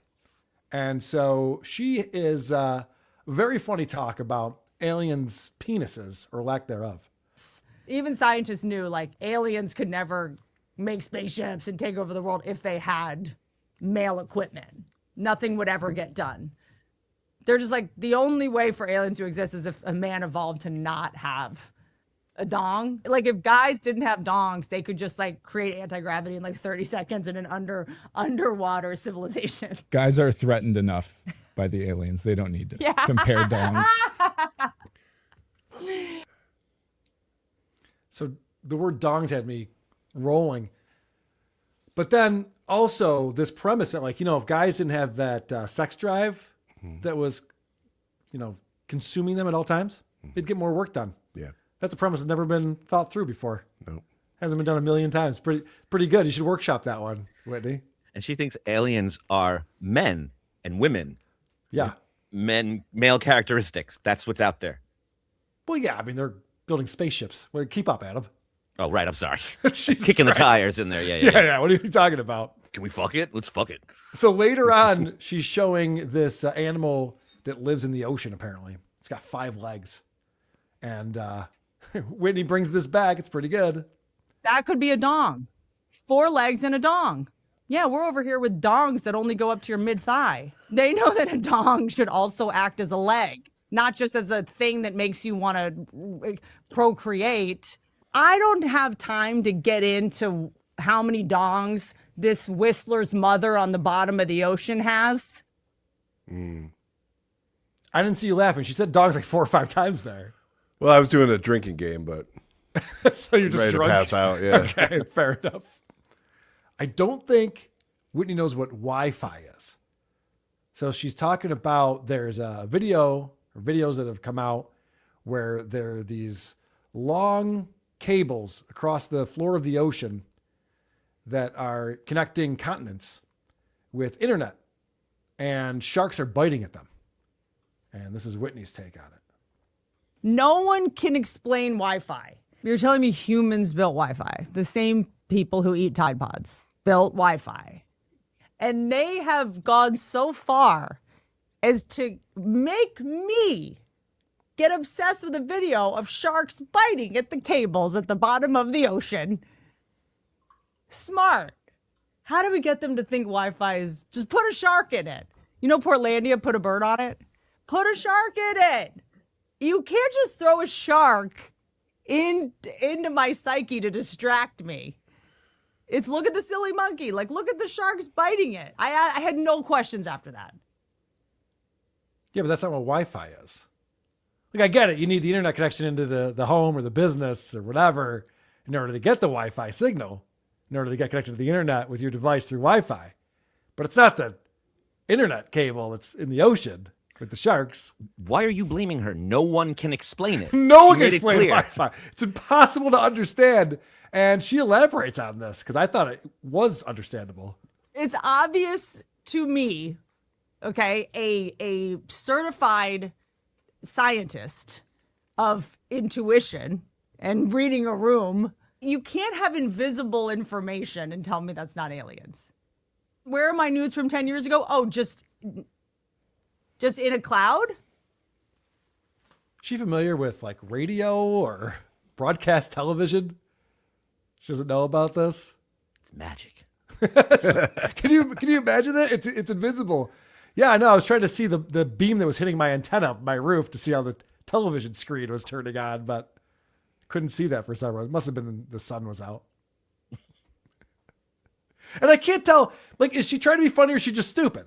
And I think that's the problem I have with Whitney Cummings, is that if I thought she was intelligent, like a Tim Dillon, and she was coming up with like interesting things to say, I'd cut her some slack. But she just sounds stupid.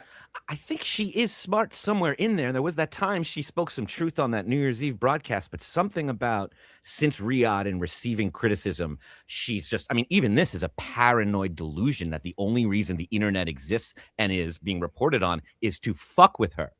Like, Right. there's a lot of paranoid, crazy thoughts going on here that's making her, and she's remaining unchecked. Like we pointed out, I think it's AI directing this episode. I think things go through a program and they're shoved up on the internet. No one's really doing quality control or checking that this is good. It's Whitney's doing her thing. She's ranting. Get it out there. Move on.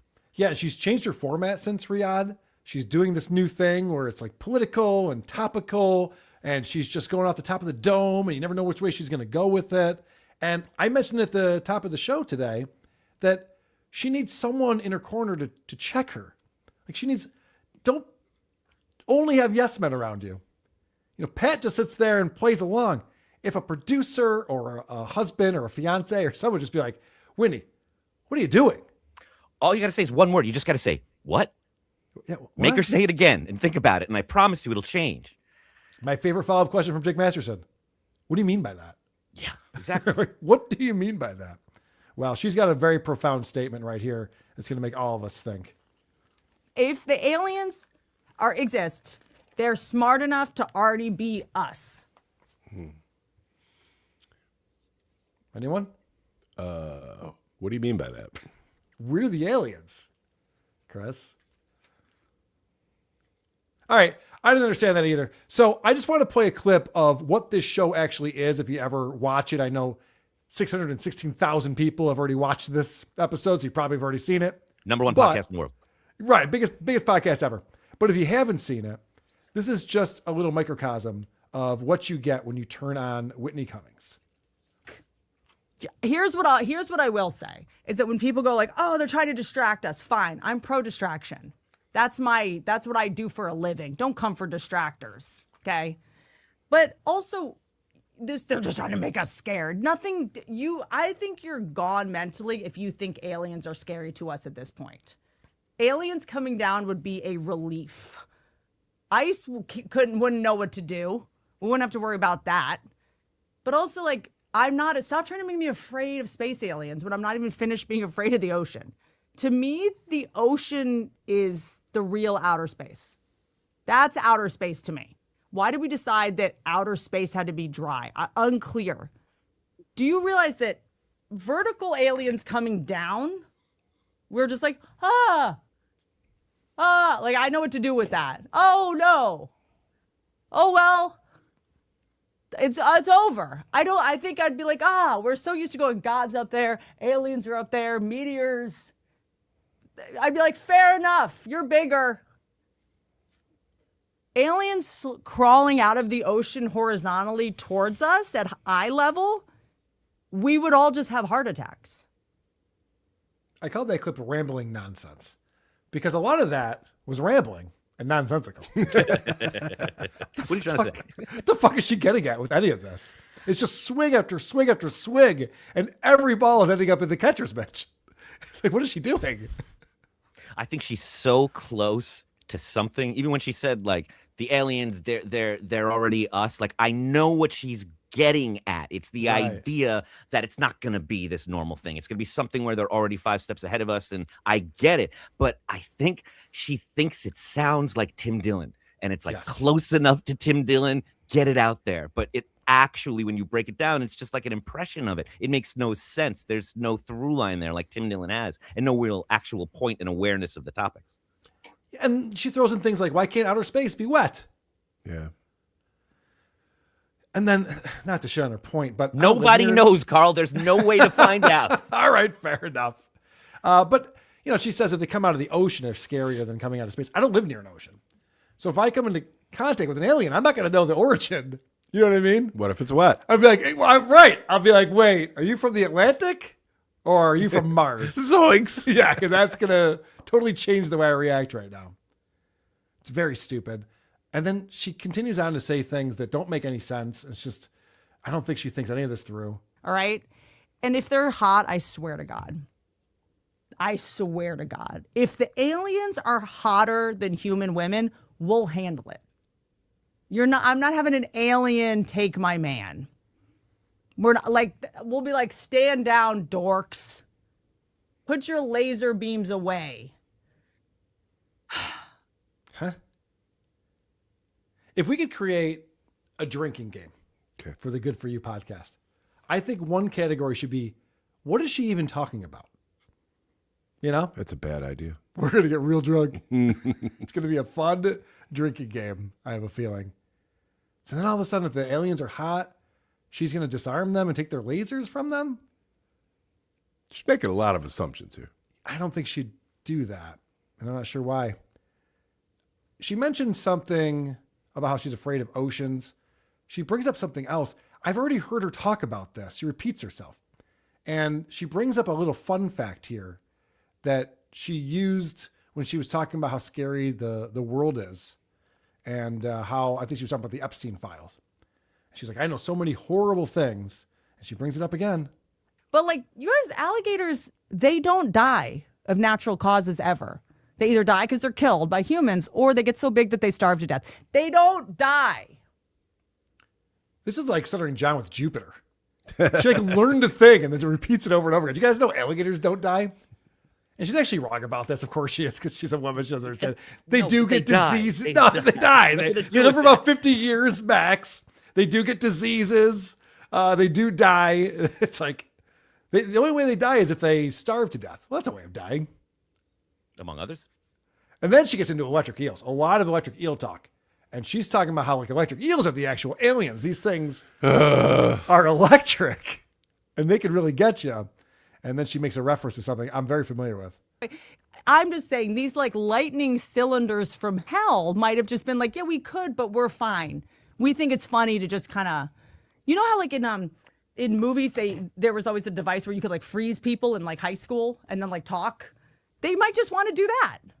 They're just like, freeze. And anyway, so this guy was my high school, but maybe that's all they wanted and that was enough for them. Zach Morris? Is that what she's talking about? Saved by the Bell? Yep. I think that's what she's talking about. Electric eels are doing that now. She's connecting dots. None of us will connect, guys. That's what I'm saying. Go back to dongs. Well, she's got one more on here. And I don't think she understands how racism works, even though she thinks she does. But this is wrong. Which means if this fish interbred with this fish, which for sure happens, fish aren't racist like we are. Okay? They're not like, I don't date trans chicks. Like, they're fine. They're not, they don't think that way. Sucking a chick with a penis has nothing to do with racism. The fact that is something I'm not into. You can't just be like, well, then you're a racist. Like, no, I'm straight. Yeah. I just happen to be a racist. Well, yeah, there's that too. But that's not why I'm not putting your dick in my mouth. Right, yeah, and by the way, your tits look great, ma'am. Yes. But I'm just saying, is she talking about trans women? I think she's getting confused. Anyway, it happens to a lot of the best of them. Whitney Cummings, everybody. Please don't strike me. They're not fish, but dolphins are like assholes, and they like are violent and aggressive, and they like are sexual predators, and even whales know that. Like everything is in the ocean. She knows nothing about it, but she's going to explain it to us. Yeah, she's fascinated by the ocean and likes to tell us all about why she's so scared of it. You know what she's not scared of, and that is your support. And you can do that at supertip.gg/WATP, Ghost Crusaders TV with an image chat. Sister Act 2, Back in the Habit. I hate sequels. We have all of these, Melanie Mack and the Quartering and Aaron Imholt and Chrissy Mayr are all becoming Catholics. Did Aaron just have a little snack there? Did he just eat something? It looks like he did have a little snack off of Nick Ricada. It looks like. I looked up to you coming in. How many drinks does this bitch need? Yeah, I know. There's a lot of drinks next to her. I noticed that too. Soccer Night in Detroit. You stay away from my tots, Whitney. Yeah, I agree. James makes a stand. I have no sympathy for 100% anti-vax moms who then whine about needing to hover over their exposed kids to keep them safe. I didn't want to get into that. But yeah, it's she creates a lot of her own problems, doesn't she? She's like, I don't dress them. What am I supposed to do? Right. I have to hold them. I have to hold them in my arms or else they'll freeze to death. Carl thinks I'm stunning $5. Chrissy sounds more and more like SJ. If she becomes an alcoholic and we are golden, Devilverse full circle. Oh, that'd be interesting, wouldn't it? I hear people saying the Quartering is the new Stuttering John, but she ends up on John's show. He's returned, and John finally gets to say it. Oh, I didn't know you dabbled in stand-up. Oh, you dabbled in stand-up, Chrissy? I didn't know. The Jake Tucker. Adam, were you in Michael Ray Bauer's chat yesterday? Yep, I'm going to take him to Denny's. I knew it. Did he say yes to that? Yeah. Oh, he was asking and soliciting for people to take him there, so I will definitely volunteer. That's awesome. Carl thinks I'm studying. Adam, Bauer's looking for friends and dinner. You in? Nope. Yeah, I'll do that. A Yankee, back to another bite at the Whitney apple. I hope she punishes you for subjecting us to this. I know. Probably. Probably will. Michael Pellerito, please send this over to Stuttering John's GoFundMe. If you see this, John, you suck. It is a joke, and you can't sue Carl to get his money. Thank you. Or this money. Thank you very much. It's Missy B. Like fish, I only mate with my own kind. I guess fish are racist. That is true. The great Missy B. American Cupcake coming into Super Tip. What is the absolute, ever-loving, unholiest of fucks is Whitney Cummings talking about?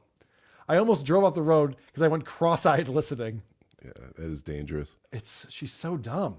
It's all so stupid. And I see people in the chat going, oh my gosh, Whitney, I love when these come out. It's so funny. Like, what are you listening to? I want to sit down with one of these people and go, what the fuck are you getting about? All right, let's get into Opie. Adam's been checking out the Opie and Ron show.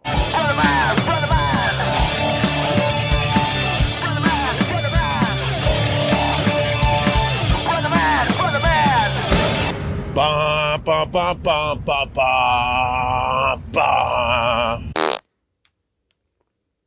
Adam, where are we starting with Opie? Ron and Opie are back, and they are declaring that they're here to conquer. Oh, that's new news. I thought they were kind of thrown in the towel, but I guess not. No.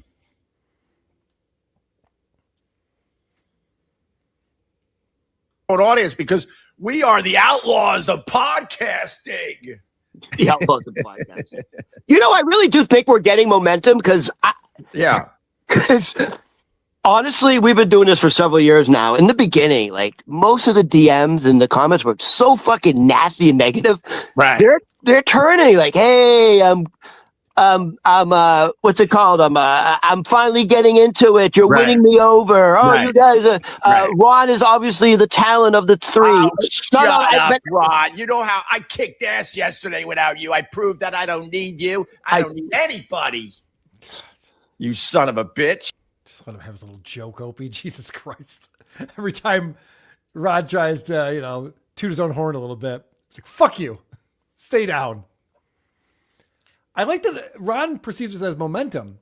Remember when they had those huge inflated numbers? 26,000 views, and Ron's going, Opie, look at us. We're killing it over here. That's gone away, right? Adam, they don't have those numbers anymore? It is no longer present. Yeah. So that's weird that he's like, oh, things are going better. No, people stop paying attention. If people aren't making fun of you, it's because they just stop paying attention to the show. It's also that I'm sure you saw it in the corporate world, but those older people who get 4 responses on X and they're like, we're blowing up. This is crazy. Yep. I think I'm trending right now. I'm pretty sure. Yeah, exactly. It's like when Aaron Imholt would log into YouTube or Rumble and see a video or his video on there. He's like, holy shit, we're on the front page. That's your front page. Aaron. That's your front page, but congratulations. But I do think that Opie lies to him a lot. Just like we saw with Carl Ruiz when Carl asked about, is there a job offer? And Opie immediately goes, oh, to tell you the truth, there really is. And he just dangled this thing in front of him. I think he does stuff like that to Ron all the time, like this next one. Wait a minute. That may be true because apparently from yesterday's video, some big shot reached out to you. Yeah, I got some big shots reaching out to me. What's his name? I think this is never mind what's his name. I'm going to keep it a secret for now. Oh, all right. A little secret, but a big star said I just got turned on to your podcast. Can I say something? So the guy you want to keep a secret to, you just told me a picture with him with Shane Gillis. Yeah. Right? Yeah. He's the real deal. Yeah. So, Blind Mike? A guy with a photo with Shane Gillis must be a huge celebrity. Not a guy who went to the comedy show and lined up afterwards. It's Donald Trump. Whoa. Okay. That's a pretty big deal. That's pretty big. Yeah, I do think that Opie's constantly giving this like, I'm almost there, man. We're almost back. I'm just waiting. My agent, I got to call him back. He left me a message. We got something coming. A celebrity reached out. He's going to be on the show. And then as soon as it gets close up to Ron's like, yeah, let's have that person on the show. Oh, you know so-and-so? Let's get him on the show. He's like, no, I'm not going to do that. Yep. Okay. Why are we talking about it then? Especially because Opie has proven that like he's so checked out, he really doesn't care about the show at all. Man, we're working hard here, man. All we need you to do is subscribe to Opie Radio wherever you get your podcast. If you don't even want to listen to them, I don't give a shit. I don't care about that anymore. Just have them play in the background while you're doing yard work. I don't give a shit. Just do me a favor. Download a few of these and listen to them, all right? Does he know the mic's on? Does he know we can hear this? Seriously. Like, this is the worst possible sales pitch I've ever heard. Dude, I don't want you to listen to this fucking thing. I know it sucks, but download it. Put your phone on mute and hit play. Why won't you do that? I don't know if the vacuum works. Just give me the money. Also, Opie, they don't have to listen to it after they download it. If they download it, you get credit for the ads that are in there. So you don't have to tell. You just download it, just subscribe, and leave it alone. And it'll help Opie out.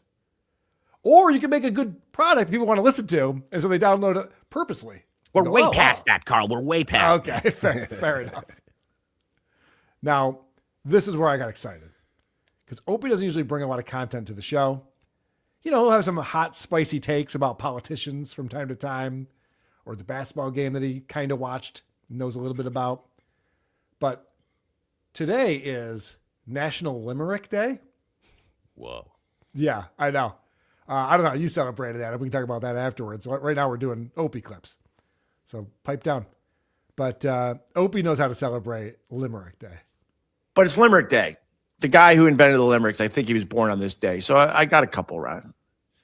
But hold on, do you know what a limerick is? Is it like 3 sentences? Do you know what? Well, it has to be about a guy from Nantucket. Oh, God. That's one of the rules. Exactly what a limerick is? Well, you got to kind of like, it's kind of with a rhythm, and then you got to rhyme. So if you don't do it right, it falls short. So I'm a little nervous. It has to rhyme. A basement in Queens. Holy shit. Does Ron really not know what a limerick is? No, he does. He's proving that Opie does not. Okay, yeah. Opie's just like, well, it's got a rhyme and has some rhythm to it. So a poem is what you're describing. Yeah. No. It's a limerick. Opie's going to prove he does not know what a limerick is. The rhyme. A basement in Queens holds a guy who rarely sees sun in the sky. With a legless old dad and the lesbian mom he once had, he serves soup with a tear in his eye. Wow. Because you're on the waiter. Way too many syllables. Not how limericks work at all. The end didn't rhyme. He serves soup with a tear in his eye. That rhymes with sky. Oh. Okay. It was good. Well, where's your limerick about me? You knew it was Limerick Day. Where's your limericks? Go ahead. Opie, that was like, that could almost go to a rap. That could be a rap song. All right, the other one's a little rough because I was trying to work in scissoring. The other one's a little rough? That was the good one? Yeah. That was my gem. Now, this other one's not going to be as good. I wanted to hear Ron rap. I know. By the way, the style of limericks does not do well in hip-hop format. No. It's not going to translate. All right, you guys want to hear this other one that Opie came up with? I just love that we're seeing Opie actually come in with something creative, something that he's coming up with, and we're going to get a little peek behind the creative process, which we never get to see with Opie. This one's a little rougher because I had to fit scissoring in. There once was a waiter from Boston whose family story is shocking, with a legless old dad and a cape-bound mom who went mad. Oh, no. I know, a little wordy. All right, let me start over. It was a little wordy. Shit, I need to get rid of one word in there. There once was a waiter from Boston whose family story is shocking, with a legless old dad and a cape-bound... All right, hold on. All right, third try is a charm. Let me insult you again. I'm panicking. That's why. There once was a waiter from Boston whose family story is shocking, with a legless old dad and a cape-bound mom who went mad to sizz with a Kennedy cousin. I know, but I had to rhyme shocking and cousin, and then that one wasn't bad. Cape-bound mom who went mad. That's where it falls apart. That wasn't bad, but Eminem, you're not. All right. Well, yeah, okay. Way to make it hurt. All right. I haven't always been in instrumental bands, guys. All right. I have been in bands where there's lyrics involved. I can tell you that Boston and shocking do not rhyme. And cousins. Those three are supposed to rhyme. What's going on there? way off. And I like that he goes, I just got to take one word out. Yeah. That's going to fix it. Mm-hmm. We talk about Whitney regressing. Like, how did it come to this? How can he not even recite a pre-written limerick without getting too nervous? Who is he nervous for and about what? Like, the only explanation I can come up with is that he had AI do it and he didn't even look at it in advance. Oh, no, Otherwise, AI would have come up with something much better than this because it actually knows the format of a limerick. What the fuck is he doing? What the fuck is he doing? But I love this. I want more of this. I want Opie to get creative. I want to see him work it out in real time on the show. This is great. I want to see Ron pretend he likes it. Yes. This is great stuff, Opie. This is the direction your show should be going in. So it was just Mother's Day on Monday. And as you know, Opie's mother passed away back in the fall. And so this is his first Mother's Day without his mother. And Ron, being the nice gentleman that he is, asks Opie how his Mother's Day went. And Opie responds in kind. Like that. But we had a lovely Mother's Day. It was awesome. Absolutely awesome. I was happy. There's nothing mean-spirited or edgy or hateful here. It was just a very nice day, Ron, if you want to know the truth. Hold on a second. Why would there be anything edgy or hateful or mean-spirited? He just said there wasn't. Why are you bringing that up? There wasn't. Why would that happen on Mother's Day? I hung out with my mom and my mother-in-law, and it was lovely. There was nothing hateful or edgy or mean-spirited. Why would there be? Did Ron request the truth? What he actually said was, he goes, how was your Mother's Day? Did you cry?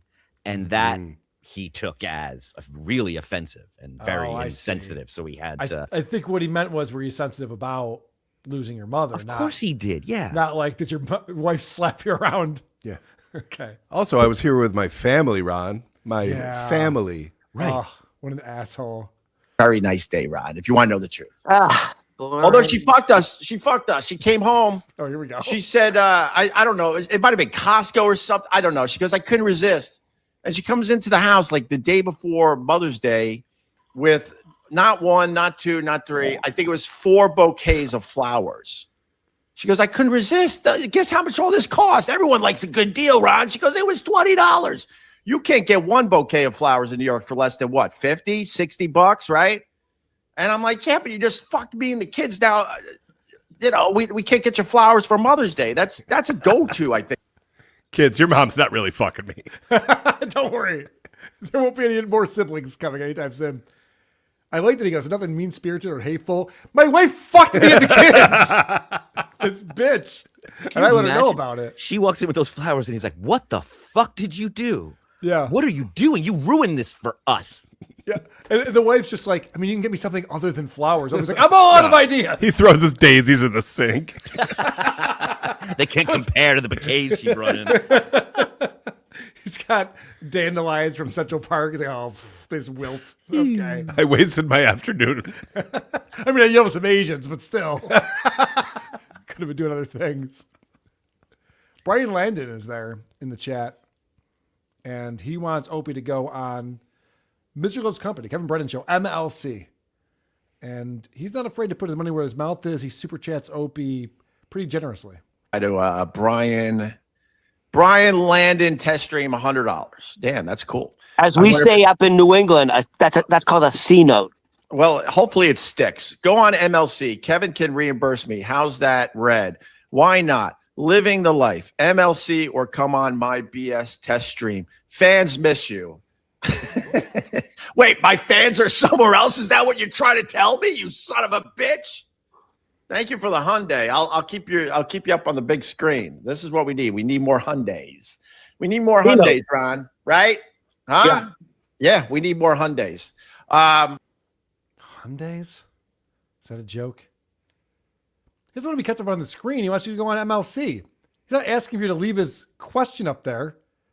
He's asking you to answer the question.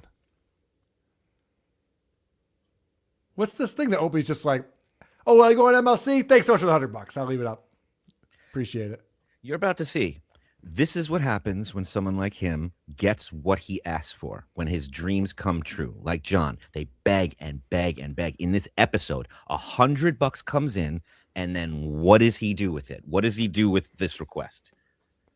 Pressing. And Brian, who gave over $200 today, he goes, I'm not going to give you another 100 to go on MLC or tell you Ron's voice makes our ears bleed. Guess what? Ron's here to stay. Look what I do, Ron. I'm sticking up for you now. People are like, wait, I'm sticking up for Ron. I like Ron. I like Ronnie Bates. You better stick up for the style of the Ron show. worked harder than anyone I've ever done radio with, if you want to know the truth. This guy comes prepared every fucking day with a whole list of things to talk about. He makes this easy.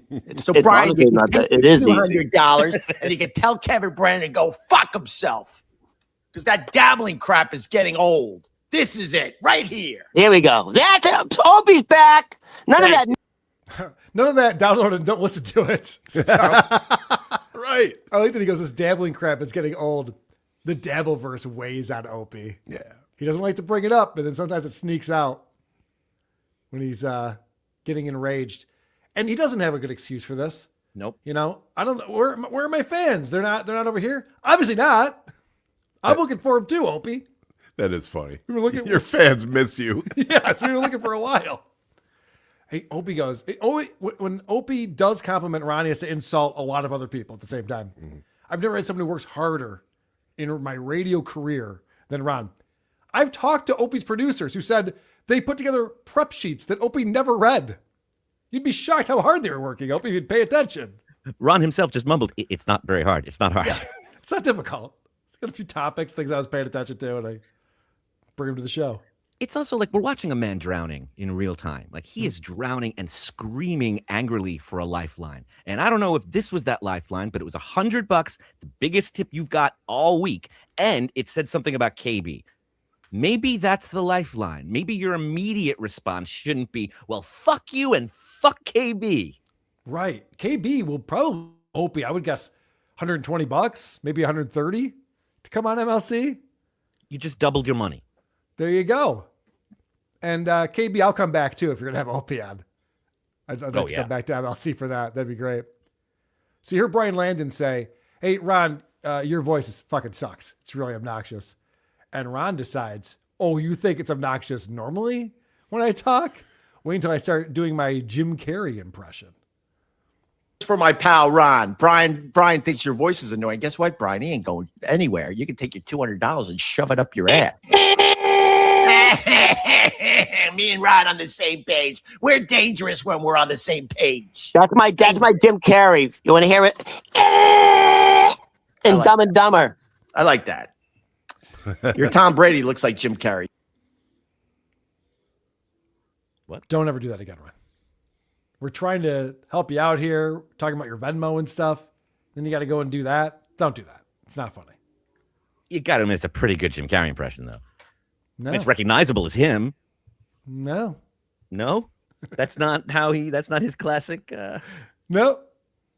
I mean, if anything, he could have turned around and talked with his butthole. I'd be like, oh, that Jim Carrey. Got it. Okay. Now I know what you're talking about. Yeah. It's hard to tell what Opie thinks that he's doing on this show. Let me find another version of this guy. Donate and get shit talked about you, everyone. Good dudes. And I do want to thank Brian Landon, Test Stream. He gave $200 today. Holy fuck. If 10 people gave $100 a day, me and Ronnie would be rich. We'd be rich. Whoa, maybe Opie will cut me a little check now. Huh? We'll be rich. So I want to thank Brian Landon, Test Stream, for real, because he gave $200 today. Holy fuck. You know, for real. It's either you download an episode of the podcast, which costs you nothing, or you start throwing Hyundais at us, right? Right. So did Opie just realize that like shitting on the pay pigs is not a good idea? It sounds that way. Yeah, because he pulled up a free chat that was like, yes, I'm giving this guy money. He's an asshole. It's like, no. Giving me money's great, guys. It's a lot of fun. Everyone's enjoying it. It's good times. And of course, Rod's he wants to get his beak wet over there. He's getting his little Jew fingers into that pot. Hey, where's that money going? Sorry, Adam, I didn't mean to talk about Scientologists like that. Hit the like button. Opie's got a song for Ron. And Opie wants to make an AI song just for his buddy Ron Berman. By the way, I didn't forget, I'm still working on the other song where you want to be more of a rock star. Look, I got my notes. I am a rock star. You want a song? Did you hear Ron whisper, I am a rock star? Do you remember, Adam, you and I, we did a fun little bonus show where we played the time that Opie first met Ron the waiter. They were at Pete's Tavern. It was Opie and Carl Ruiz. And Ron goes, hey, is it okay if I tell you guys something? Because I actually am on television. Like, he's constantly thinking that he's got something going on in his life that he doesn't have going on in his life. I think it's more like he constantly feels the need to just like put himself back together after Opie fucking shuts him down. He wants him to know it doesn't, because even that long list of things is awful, and his song is going to be awful. Like, it's just mean-spirited. And I think Ron gets what Opie doesn't, which is that if Wolfman Jack was doing a radio show with some broke comic, it wouldn't be enjoyable for Wolfman Jack to keep shitting on that guy and talking about how he doesn't need him and is better off without him. You'd be like, just be an adult, man. Yeah, so listen to this this song that Opie's working on. Using your middle name, Sterling. You want titties and boobies in it. I didn't forget, Ron. Bikinis, melons, tater tots, fun bags. You want a fire pit in your song, motorboating, you hanging out on a hammock, and giant saggy balls. I didn't forget. We're working on that song as we speak.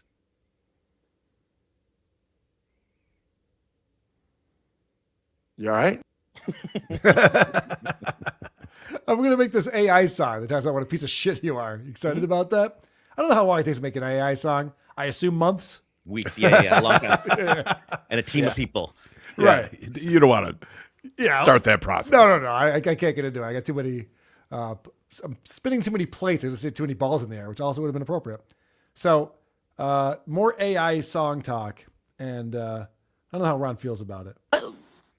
How about you come up with a song where you go, hey, Ronnie Babes, you want to hear it first? I don't want you to be upset.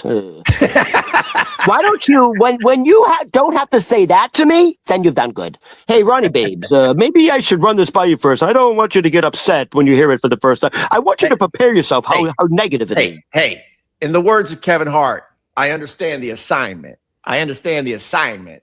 Comedy is mean. Comedy is ugly. I understand the assignment. Kevin Hart understands the assignment. He said all his comedians that roasted him, they all understood the assignment. And he's like this in bed. He can't open his eyes. I think I'm still drunk. That's a good luck, Kevin, for your family. That's great. Good for you. Enjoy your riches. Ooh. Whoa. Opie, coming hard at Kevin Hart out of nowhere right there. Of course, Kevin Hart used to be on the show pretty regularly, Opie and Anthony. So Opie had a relationship with him. I believe. Wait, whose career is doing better right now? Oh, let me look it up. Yeah. Which commercials is Opie a pitchman for? Which companies? Yeah. I think Kevin Hart might have him beat. So Opie just got triggered out of nowhere. I mean, that's like literally just like he brings up Kevin Hart himself. He's just like, yeah, fuck Kevin Hart. Like, well, all right. No, let's talk about Kevin Hart, man. Relax. But he thinks that's his peer. He thinks they're up for the same gigs. Yep. Wow. Mm-hmm. All right, let's get into this AI song. Are you ready for this? Yeah, this is one the chatter sent in. Ronnie Babes, here we go. In my queen's basement, a world away, I'm the king of this dark subterranean day. Fern, you're the only light I need to see. You and all this carpet surrounding me. Yeah, my heart is covered in carpet. It's covered in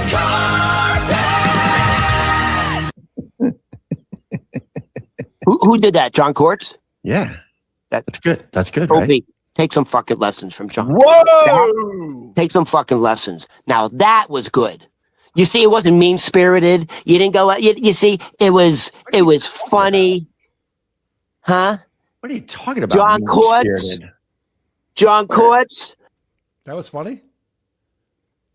It just wasn't mean. It was, constant abuse. Yeah, there was no saggy balls. Yeah, Rob was excited about it. So he doesn't have a tear in his eye while he's serving soup. All right, so Opie's still thinking about this Kevin Hart thing. Of course, there was the roast on Sunday night of Kevin Hart, and it was a big deal for him. He's a big star. Millions off that horse shit. Actually, it was good. It was good. I'm jealous. Of course I'm jealous. You don't have to say it in the chat. Of course I'm jealous. I got excited. A guy gave us $200 today. I'm out of my mind. I'm like, oh my God, where am I going to spend all this money today? And then I'm like, fuck, why couldn't this happen when Ron wasn't on this thing? Because now Ron's going to be sniffing around for his share. Fuck. Oh, I'm Our fucking lives suck. sniffing. This fucking, look at this, Juno. Wow. This whole thing where he's just like, he's so upset that Kevin Hart's doing well and Bill Burr, he wanted to get invited to the Patrice benefit and he didn't. So he feels slighted by that. It's almost like begging for money out of your amazing apartment in Manhattan isn't working for you and people are not impressed. Yeah, it's almost hard to garner sympathy for someone doing what you do. Jeez, I wonder. Ron did a really good Jim Carrey impression. He does other impressions too. I don't know if you guys have heard his Trump impression. Dude, in one of his speeches, he's making fun of, handicapped people, the R people. Remember? He was going, remember? Look, I'm not gonna lie. I laughed at all of it. I can't say I didn't laugh at all of it. I'm like, this guy is such a dick. Pretty good impression. I wonder why Ron gets offended by people talking about retards. Oh, is It's that very who the R offensive. people are? Yeah, right. Exactly. I thought it was some new alien thing Whitney was talking about. This is an amazing reveal right here. Opie is skipping super chats, which he was so excited to get that money from Brian Landon. And then all of a sudden this comes in and he doesn't even acknowledge it. Dude, on June 30th, Adam Bush with $5 says, Opie, big fan. Did you catch Ron's stand-up set? And if so, how was it? Hashtag Opie and Ron Army. Great question, Adam Bush. 500,000 people I know. are going to lose their health insurance in New York. I know. Let's move on. It's too sad. And It's depressing. And Brian, who gave over $200 today, he goes, I'm not going to give you another 100 to go on MLC or tell you Ron's voice makes our ears bleed. Guess what? Ron's here to stay. Look what I do, Ron. I'm sticking up for you now. People are like, wait, yeah. Even people in the chat are acknowledging you, Adam. Like, hey, big fan. Hey, look at Adam's here. And Opie refuses to read it. And just to tie this back to Richard Marx, there's 52 people in this chat right now, and we watched it for 15 seconds, and the chat moved about 5-6 times. Richards didn't move once. Now, I know Opie saw it because of all those people responding to it. What is his justification to Ron for saying, I'm not going to answer somebody just asking how your stand-up set was? Yeah, that's a great question. Do you think Ron's looking at that too? His screen's probably too small to have the chat up. I think maybe they just see my name and they know avoid it now at this point. But I think that's You've been nothing but nice to these people. I've donated hundreds of dollars at this point. I know. It's crazy. Vinny Paulino's coming on the show this Saturday. Nice. And I don't know if he'll be able to tell it, but he's got an Opie story behind the scenes thing that is quite revealing. I think that. Well, why don't you tell it? Yeah, well, I don't know if I'm allowed to, but I think that Opie is deeply bothered by the basement show. Oh. I get the sense that we're bothering him quite a bit. All right, that was yesterday's show. This morning's show, you got one clip, and this is coming in at the end of his episode. Do you want to set this up? I think that's all we need. All right. Stuart, you're not one of ours, so I got to get rid of you. I only want people that are here for the fun. We want positive people. We want shiny, happy people. I'm not going to lie to you. It sucks that this is the way to do things because really quick, Ron, I know we got to go. Working for a giant corporation, you could get a nice salary and all that, but you have to deal with HR and a whole bunch of toxic horse shit. This whole world has moved to doing it by yourself. The problem with that is it's one big hustle where you do have to beg for likes, where you do have to beg the people to download the podcast episodes, where you do have to beg them to give you money directly. That part of this I hate, but it's the new world we live in. Thank you. New reality. Ron Berman Comedy on all the socials. Thank you, Ronnie Babes. Another fun one in the books. All right, I got to get ready for work. I'm going to the dock fact. Thanks, Opie. Cuts him off as usual. So Opie's never heard of people who have to rely on donations in order to make a living. This is a brand new thing in 2026. I don't think he's heard of work. I think it's new. I think he's like, I have to do shit now. This is fucking unfair. And this is the new world we live in. This has never been like this before for anybody ever. Also, he started out by blocking someone. You know, he's distanced himself from Opie and Anthony 12 years now. And he still can't get away from that audience that are sometimes negative towards him. It's just like, what's with all these people who are making jokes and being mean to me? They're going to follow you around forever. He wants to like reinvent himself, but he's not doing it right. He starts this by saying, I just want positivity. I just want shiny, happy people. Are you watching this show, Opie? Are you hearing what the fuck did Kevin Hart do to you? What did any of these people do to you except exist? Amy Poehler, you think she deserves that? You think she's listening to that going, well, you know, Opie's got a point there. I really should stop having such a squishy face. S334095985. I'm dyslexic again. Opie is reading AI generated limericks out loud for the first time. See, he agrees with you. That was AI generated. Minimal participation. Your restrictions would not let me type. Whitney is just Ashley on a bunch of Adderall. So I added some dashes. Well, thank you. That's all you got to do is add some dashes. And I'll read it slow like an idiot, but I'll figure it out eventually. All right. I have to skip our Stuttering John segment. We'll have to do it another time this week, maybe Friday or something, maybe tomorrow. I don't know. I'll figure it out. I have some Stuttering John stuff, but we got to go see Necrogoblicon. Producer Chris and I have to. So let's get right to games and voicemails. Annie is here. What's up, Annie? Oh, hello. Oh, hello. Oh, hello. Thank you for joining us. We got the Opie or Burr game from our friend Simon. Let's get into it. Oh, this is another special edition. This is all related to sex in this one. Ooh, okay. Grab your bucket and a cool rag because today we're going to talk about fucking. I'm your host, Simon, from the Worst Ever Podcast, and this is the sex edition of Opie or Burr. Let's thrust our way into round one. You don't need a man? Fine. Get on with not needing a man. Why do I need to hear about it? You don't need a man? Yes, you do. Unless you're a lesbian. Time to register those votes. All right. I got to think that's Opie. What do you think, Chris? Opie. Annie? I think it's Opie. Adam? All Opie. Yeah, okay. And here's the answer. You don't need a man? Fine. Get on with not needing a man. Why do I need to hear about it? Wow. You don't need a man. Yes, you do, unless you're a lesbian. Penises. Good one, Simon. Gross. Get your dicks out for round two. I actually, I like going to the gym and stuff, and you see those women, I like a little tone. I mean a little tone. And I mean slight. Time to register those votes. That's so weird. Adam, what do you think? I hope it's not either of them, but I'm going Opie. Annie? Opie?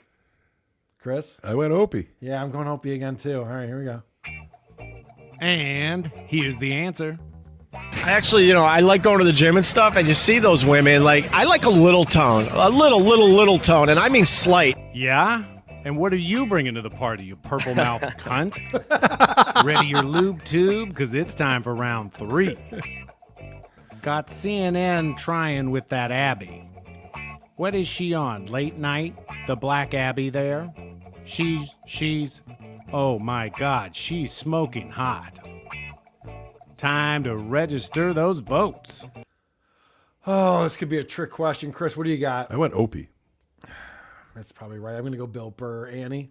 I got Burr. Adam? It's got to be Opie. All right. And here's the answer. Got CNN. They're trying with that Abby. What is she on? Late night, the Black Abby there. She's Abby Phillips. Oh my God, she's smoking hot. What kind of Abby is she? Flick your nipples, because we're playing round four. All right. What are you and your vagina gonna do, huh? What are you gonna fucking fold your legs back over yourself and I don't know what? Rub your head with your fucking your taco there? I don't know what. Do whatever you want to do. Time to register those votes. Jesus Christ. Annie, what do you got? I think it's Opie. Adam? Burr. Producer Chris? I went Burr. I'm going to go Burr as well. That's a weird one. And here's the answer. What are you and your vagina gonna do? How are you gonna fucking fold your legs back over yourself and I don't know what? Rub your head with your fucking your taco there? I don't know. Let's do whatever you want to do. I'll just watch. Deodorize your taints for round 5. And then, you know, my dream gal is Angel Reese. Oh my God. She plays for Chicago, the Chicago Sky. And I'm gonna brag. She follows me on social media. And she's got legs for days. 4 days. Time to register those votes. Bill Burr. What do you think, Adam? Opie. What do you think, Annie? Burr. Chris? Opie. Someone's following Opie on social media. All right, if you guys say so, let's find out. And here's the answer. And then, you know, my dream gal is Angel Reese. Oh, my God. She plays for Chicago, the Chicago Sky. And I'm going to brag. She follows me on social media. And she's got legs for days. 4 days. I'm sure she's dying for some, Opie. Congratulations to this week's winner. Now you know Opie's into black chicks. Do you think his wife knew? Well, anyway. Another thing I'm they have in Lee, common? you're there, and this has been the most disgusting Opie or Burr yet. Goodbye. I got my ass kicked in that. Well done, Simon. What were the final scores, Producer Chris? Adam and I tied with 4. Congratulations to you two. How many did I get? 2? 1? You got 2. Jesus Christ, I stink. We gotta get out of here, but Adam, you wanted to promote something. Yes. Joe Taft, who is the director of the Harrison Blake Young Show for Easton Cable Access Television, has been sending me his short films, and they're phenomenal. He's crazy talented, and he's raising money for a new film. And I, for one, am going to donate some money, and it would be amazing if you could. He only wants a couple $1,000s to make this thing. He does all that work for Harrison Young for free, so it's the least we can do for all the good he's brought us. So there's an Indiegogo there, and please click the link, check it out. All right, I will put the link in the show description, whether you're listening to the podcast or checking this out on YouTube. I'll have this in there, and people can find him on social media as well. Yep, Instagram too. It's all there, and if you look up Harrison Young, you'll find him.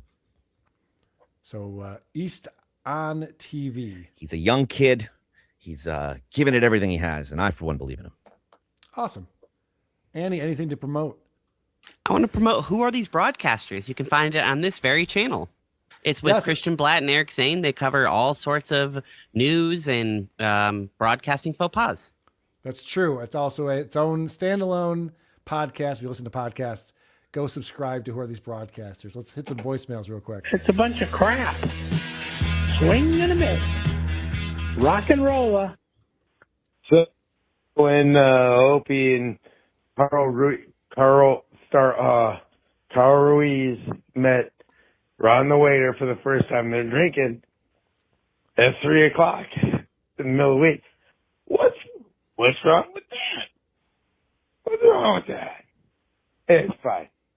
Also, Carl didn't get any pizza in Detroit. Ugh. You know who else didn't get any pizza? Me and Teebs and Mark and Brandon and Bentley. And what did we get? Next year, if you're in the back, remember to shut the fuck up. Adam, love you. All right, see ya. Yeah, they were day drinking because when was Ron's shift ending? Before 5, right? Yeah. So good for them. There was the best comment on that where somebody said seeing Ron walking around in the background of that restaurant is like watching Breaking Bad before a main character has been fully revealed. Yes, that's great. That was a fantastic episode. Watch that on YouTube. I posted the standalone of just us watching their original meeting up on our YouTube channel. Hey, Carl, it's the Arborist. Since John and I guess by extension y'all both describe ejaculation in terms of batches so often, it's kind of gotten me to unironically do the exact same thing. So go fuck yourself. Bye. Do I talk about batches a lot?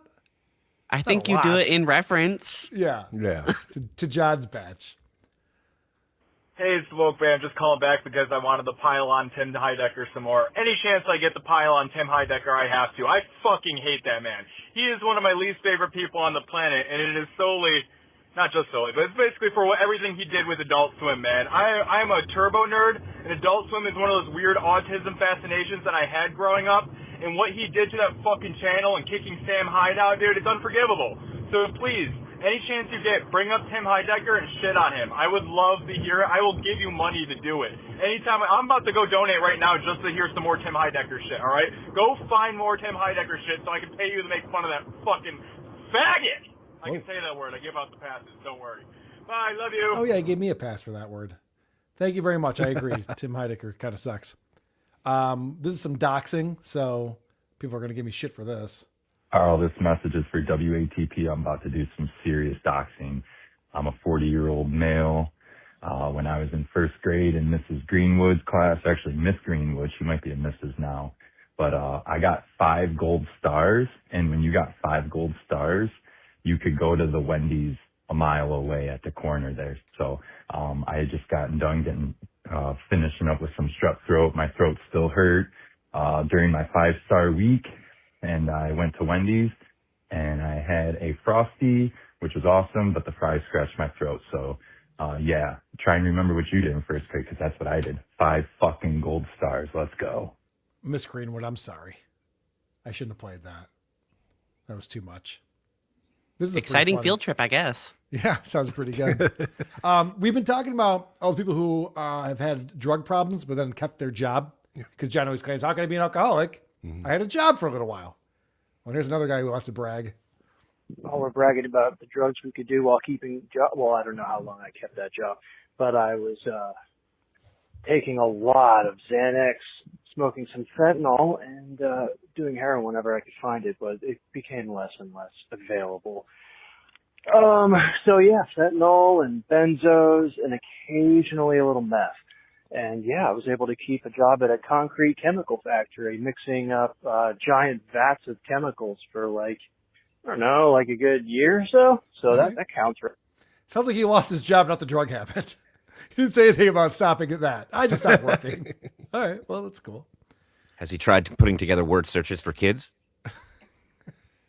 And being an alcoholic? I told him to look for the letter, and then, all right, this is actually a brilliant observation. Finally figured it out. If you put some a hockey helmet and some glasses on Ava, she'd look just like one of the Hanson brothers from the original Slapshot. Yes, she's a Hanson brother. No shit. It's well played. Go Sabres! Big win last night. Game 5 tomorrow night. This is interesting. Adam, I'll be interested in your take on this. It always bothers me whenever the subject of Patrice comes up with Opie.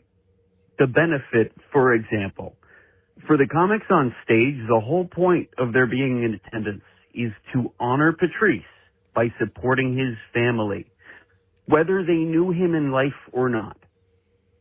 It's to kindle the flame of his memory in only the way that his peers can. But for Opie, it was never about that. It's about others showing respect to him for having shown Patrice to the world. The same way he thought he owned Anthony or Mustard or anyone else that ever came into that room. But to him, it's a dishonor not to be invited. Because to him, it's something he's owed implicitly. When in reality, he could just go the same way the rest of us do. The way that Ronnie did. Every seat in the house is $75. But Patrice's friendship wasn't worth even that to Opie. What do you think about that, Adam? It's a good assessment. Yeah, I think it's really, really accurate. I think Opie cannot stand the fact that there are shows out there that criticize or make fun of him.